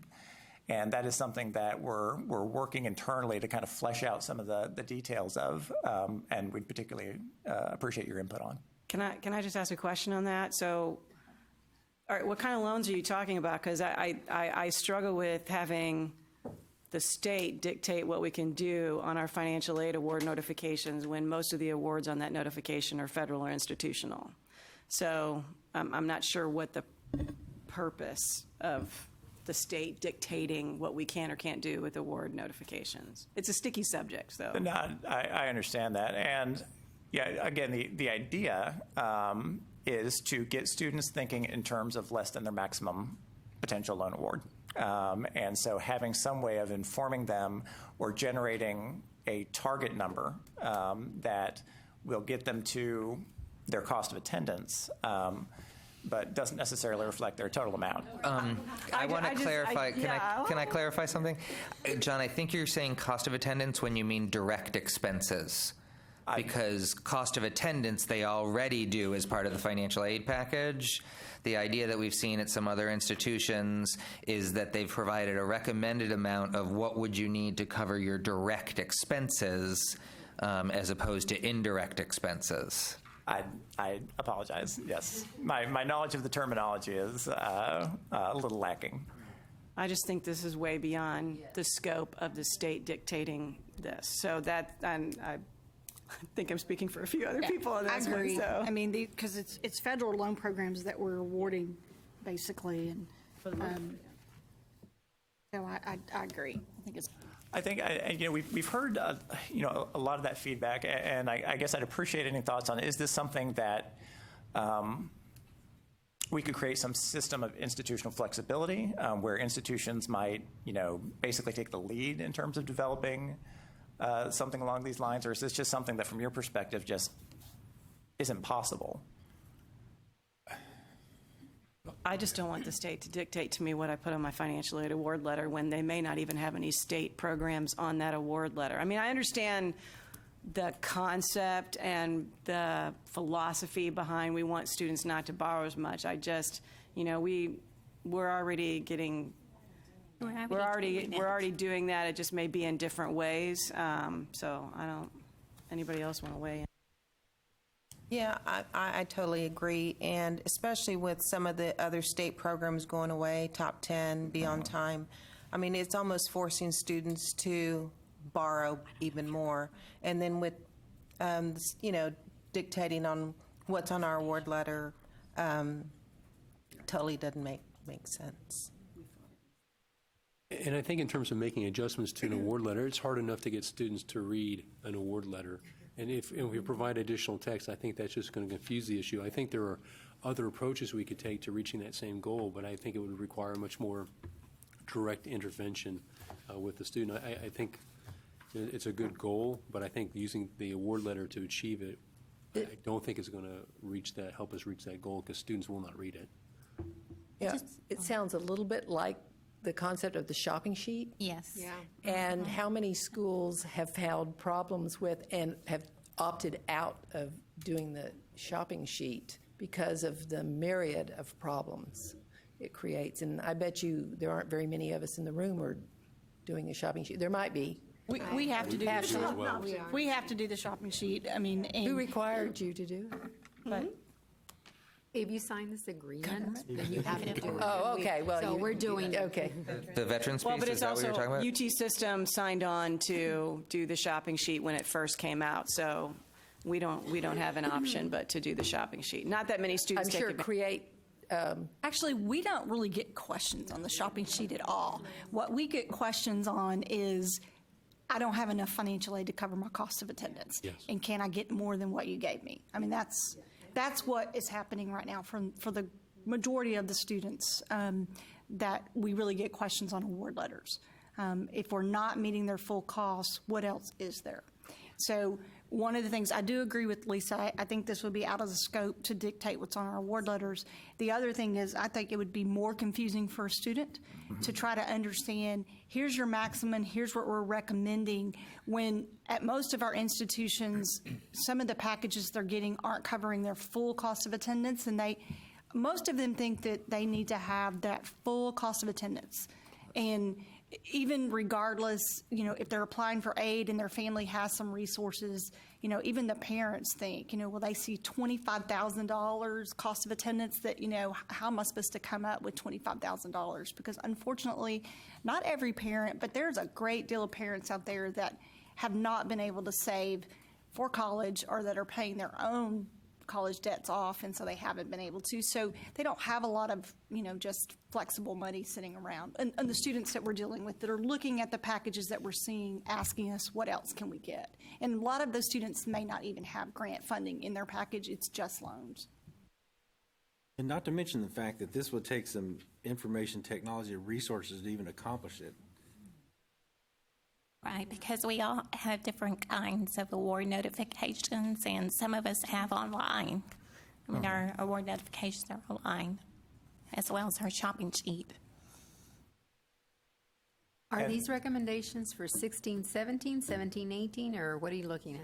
Well, they would be for adoption by the next session, so during the January 2017 legislative session. Now, the details of when they would go into effect would have to be worked out through the legislative process. So are you going to X out the last recommendation? Yeah, we vote. Well, and again, the whole point of this period we're in right now is to get that feedback and to make sure that our board knows the concerns, and the questions and the positions of our stakeholders. So this is very helpful for me to be able to relate to our board the obviously very serious concern that y'all have. So beyond serious. I'd like to go to the Texas grant item on here. How is it being derived that basically you would do limit or use a different expected family contribution basically to get more middle income students? And I think you said you don't really have an EFC, but what's the thought process, or has there been any discussion of what that EFC may be? Well, and I do think at least the initial idea was increasing it to a point to where we were capturing roughly the same number of students that we were capturing through the Beyond Time and the Top 10% programs, so that we would essentially hold steady the number of students that we're serving. What exactly that means in terms of an EFC limit, we haven't established yet. And John, a quick question following up on Delisa's point. So if we're to increase EFC, more students would be eligible. Would there be an equivalent increase in appropriations to fully cover all those students as well? Or would we be taking the same pot of money and distributing over more students? Well, and one of the elements of our proposal that hopefully will cover more students is the proposal to limit the grant award amount to tuition fees and books. Now, separate from that, and I should clarify, these are our policy recommendations for the next session. We will be developing our LAR and our exceptional item request recommendations for next session. And every year we've done this, every session, Texas Grant and TEOG have been our top priorities for additional funding. So we will be recommending an additional amount of funding in order to be able to serve this population. What precisely that will be is still to be determined. But it would be possible that the EFC would go up. We'd have to assist more students, but maybe the appropriations don't go up to accommodate those students. So we wouldn't be locked into the 5,000.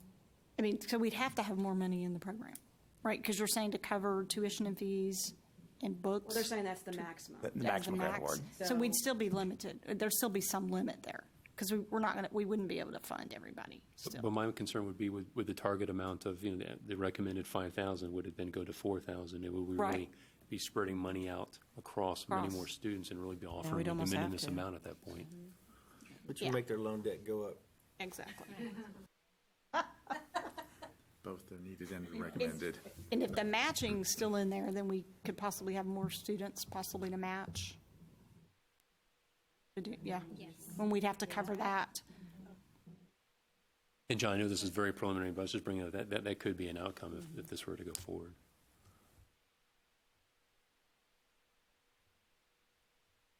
Questions for John?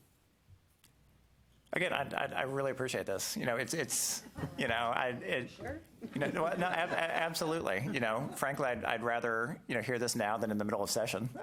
So, you know, it's very helpful for us to be able to take this feedback related to our board and try to find, are there ways we can either tweak or amend or go in a different direction with these recommendations to accomplish what our board wants to accomplish, but making sure we're doing it in a way that we can have as much buy-in as possible. So I will be following up with y'all as we move forward with this. Thank you very much, and thank you for being willing to listen to our input too, because we can be very passionate, so thank you very much. I would expect nothing less. Thank y'all.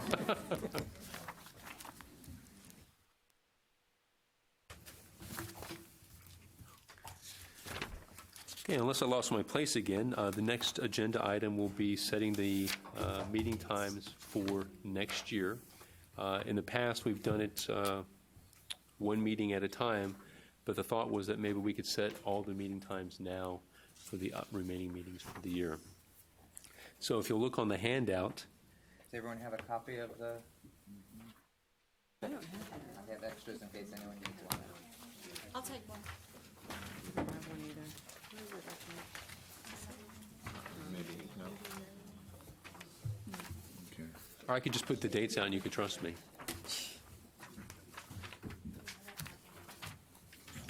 don't have that.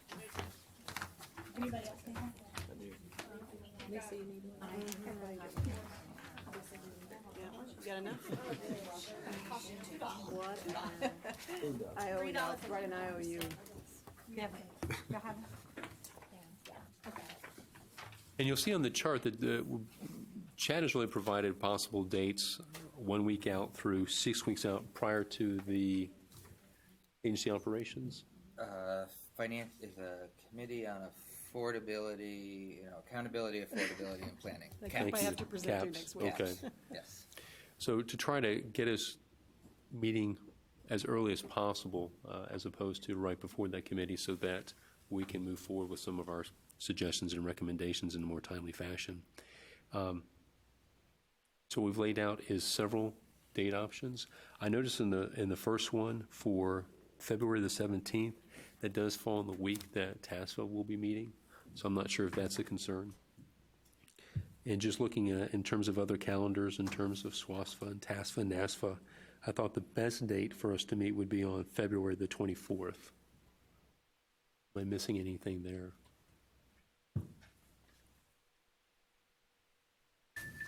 Well, NASFA leadership. well, I didn't see it on the calendar, so I'm sorry. Well, that's okay. Not everybody will be there. Well, who'll be here to tell me I'm not doing my motions correctly? But somebody else will do it. Okay, Don't okay. worry.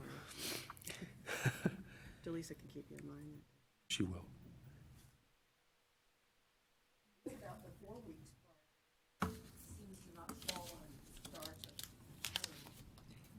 we have time for the committee, though? Let me see. 4 weeks, we're squeaking by. We definitely have the ability to slide it in. Right now, we've just been kind of lucky. I'm sorry, I'm violating the rule. We've been lucky that the stuff that we've brought here to approve, we have approved and we haven't adjusted it. So we've kind of distributed it to the board, kind of hoping, or to the CAPS, hoping you'd all be okay with it, and you have been. If we get to 4 weeks, it definitely gives us more ability to, if we did need something changed, we could get it changed before the meeting, kind of just. 4 weeks would be kind of just in time. So 4 to 6 is the definite preference versus the 1 to 3. The other concept is, even if we wanted to do something as close as 1, of just thinking about the fact that we just need to, that we're not thinking of stuff for that next week's meeting. We're thinking of stuff for the meeting that's going to be 3 months ahead. But one of the things that I had mentioned to Chris was to have something structured so that, as opposed to at the end of each meeting, us all trying to figure out when we might be and then wondering, is this room even available? Because there's a bunch of different things that compete for this room, et cetera, to actually have some kind of structure to the meeting schedule. So we have one member that won't be available on the 24th. Is everyone else okay with the 24th? Okay, so we have consensus on that? Okay. In terms of the second week, I ruled out the week 6 because may include the new 8 officers workshop and the task force board meeting, though I know that has not been set yet. And June the 1st really is sort of the beginning of the summer semester, which I know adds some stressors for all of us within the office. So I was thinking of that 5 weeks out. Are these all on Thursdays or all Wednesdays? Currently, I think they're all on Wednesdays, and I'll be honest, I have no idea why I picked Wednesday when we usually meet on Thursdays. So they all could be just pushed one day ahead and be on Thursdays. Honestly, I didn't really know the background on how Thursdays even came about, but if people like Thursdays, we can definitely. Oh, I know why I picked it. It's because CAPS meetings are on Wednesdays, so I was going back from the CAPS meetings, and I just forgot to shift over to Thursdays. So then how about May 25th, or I guess in this case it would be May 26th? Any concerns there? I don't hear anything. We'll go ahead with May 25th then. Yes, thank you, 26th. I appreciate that, Lisa.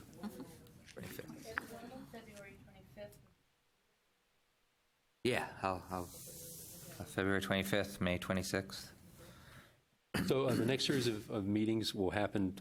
I really ruled out the August, the 31st and 24th beginning of the semester in order to try to make it as early as possible. August 2nd, 17th seemed to be the best. August 17th is going to be around disbursement date for us. Yeah, So that's I mean, I don't know how. busy time. Right. And, I don't think I can do it. and I think by August 17th, that actually, what we discussed today may mean some additional complications in terms of the turnover of the chair. Yeah, that is one point. If we meet in August, then it changes when the chair changes because our rules indicate that the new chair takes over at the They take until December. the change, the way, I've got the rules right here. Why am I trying to struggle through this? It's that the turnover of the chair occurs at the end of the first meeting of the new fiscal year. And so if we met in August, that's not the new fiscal year yet. And so the chair would go all the way to the next meeting. Honestly, I know that we're trying to schedule it so that we can make sure we present at the right times, but to tell you the truth, I don't think we should meet in August. We're in financial aid. So August is a difficult month, so if we make a decision to meet after the fiscal year and meet at the beginning of September or close to it, we just have to go into it thinking, well, we're not going to be able to make any recommended changes to the next CAP meeting. I don't know, but August is just, regardless of which week you choose in August, it's crazy. The bad month. So- I wouldn't be a period. So moving to September, would it be better Would take September care- and 7th? And would take care of the issue in terms, September 7th, would that be too soon in the beginning of the year? I don't think so. I mean, I think that'll work. Actually, September 8th, if we're going to do the Thursday. So September September 14th, 8th. which would be the 15th? Oh, wait, we're doing later? I'm sorry. Did I hear some September 8th concerns is about the okay. 8th? I'm okay with September 8th. Are you okay? Anybody? Isn't that right around 12th past day?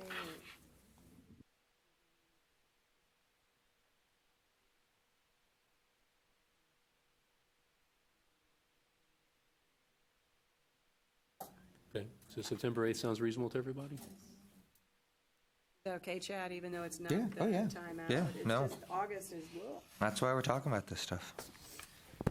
And then the last week will be either a November or December meeting. And just looking at the various schedules in terms of when SWASFA meets, I was thinking that November the 9th, now the 10th would be the best date. It's either I SWASFA can't is, remember, I'd have to go and look. I think it's the It's week. probably on my calendar because I have to go, but. SWASFA's that first week. Okay, Yeah. all right. No, I'm sorry, I got that wrong. So it would be, the best time to meet would be November 2nd or November 16th? Would be November 9th. Oh, yellow is bad on your sheet? Sorry, why I reversed on the last one, I don't know. 2nd or the 16th? Or, I'm sorry, the 3rd and the 17th. Now the 3rd and the 17th. That's Thursday. Me too. Chad threw me off with those Wednesdays. I know, I'm horrible. He's keeping us on our toes. So how about the 3rd? Does anybody have concerns with November 3rd? Let me check that. Okay, so do we have consensus on November 3rd then? The only thing about that's just popping through my mind is because we pushed the 3rd meeting late to the September 8th. If we do the 4th meeting early, we've got less than 2 months between those 2 meetings. So I don't know whether you want to think more the November 17th date, just so that there's time in between the 2 meetings to get stuff done. That makes sense.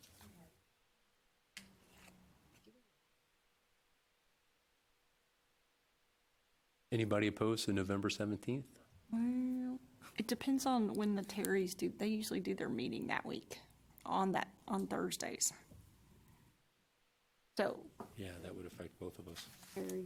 they usually do their court. I mean, Oh, I mean, if they send it out early, we could say that we couldn't do it, but I just want to throw that out there. So No, thank But- you, Delise. That's a good point. So I go. If the chair and the vice chair are going to be at that, that would be, a That would little be rough. bad. because you do need to go to that, that's a big dollar. November 31st? Does that hit up against FSA? Let's do the 7th. Let's just do there is one, that's right, there's no November 31st, there's November 30th, but that's FSA. Let's go ahead and do the 17th. Fine. What if we did it Well- on Wednesday that time? Let's do Thursday, if Thursday is, it have to be Thursday. Maybe so actually do it on in the November rules. 16th? And what was wrong with the 3rd? I was just saying that that's going to put less than 2 months in between the 2 meetings, because we already pushed the 3rd meeting late. Oh, yeah.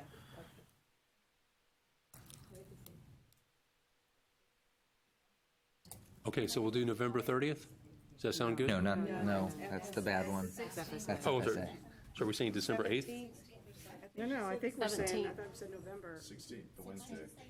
the Wednesday instead of Thursday. Okay, So that November 16th. This is a lot harder than I thought, just so everyone knows. So that This is one, you do want to keep that one on a Wednesday, is what we're saying? Just Okay. because of the Terry thing. And just because I want to make sure that when we do the advertising for it, we're going to make a point that please note this is on a Wednesday, because I don't want people thinking, oh, they just got the date wrong, it's always on Thursdays kind of thing. So, And I may miss a lot of meetings. And as for travel starts in July, so. Terry is in Terry Foundation. They have a big coordinators meeting, and it's usually that week, and it's usually on a Thursday.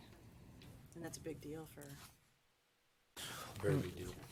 one of the things in relation to the meetings that I just want everyone to be thinking about as well is as we commit to all of the things that are in these tasks that we've assigned to the committee, both from statute as well as the things that we've agreed are part of it, it does mean that these meetings will start to get longer. We'll be bringing more stuff to these meetings for everyone to discuss and have input on, and have more presenters, et cetera. So that's something that I want you all to be thinking about, and for us all to be thinking about as well, how we want to handle the lunch concept, et cetera, because typically, this meeting we've just kind of plowed through and, skipped lunch and just gotten it done. But in order to achieve everything that you all are looking to achieve with this committee, we're going to have to take more than 3 hours to get everything done. So, We used to do that. We used to go to like 3 or 3:30. So okay. just take a break from it. And we can definitely, coordinate ordering and things like that. We can't pay for it, but we can definitely, make it convenient for you to order ahead and just bring your money that day and stuff. Okay, now we're on the, Can you run through the dates, make sure everybody has the right date? You got it?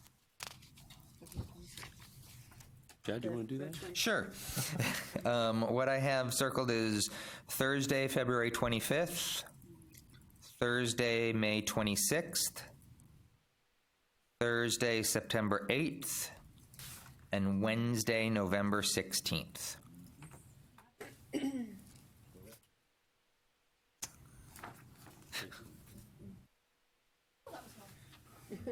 See, you had all that agreement. Now we don't have to deal with it at the end of each meeting in the future. You thought you were coasting by. Yeah, you with thought it was those hard, 9 Lisa? Try items. being the chair and doing it, okay? Okay, we're at our penultimate item, and that is just talking about potential topics for the next meeting. And you'll see on the agenda some listed out, such as 8 as a paycheck.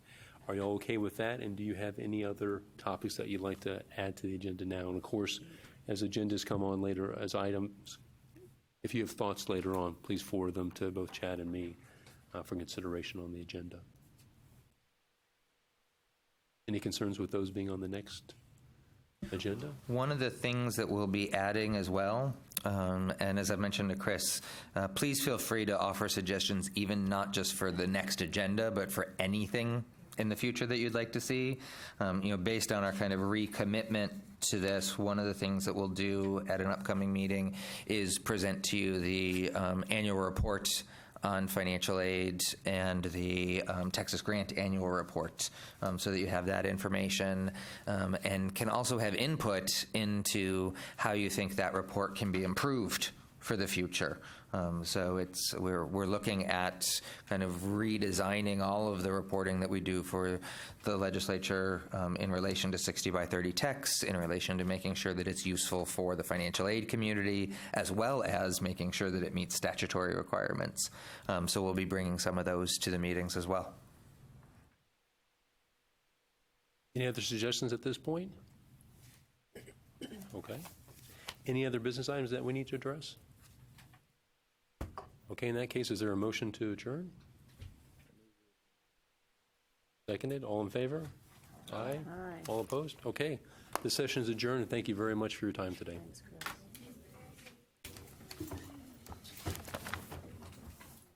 I didn't even realize what time it is, I'm sorry.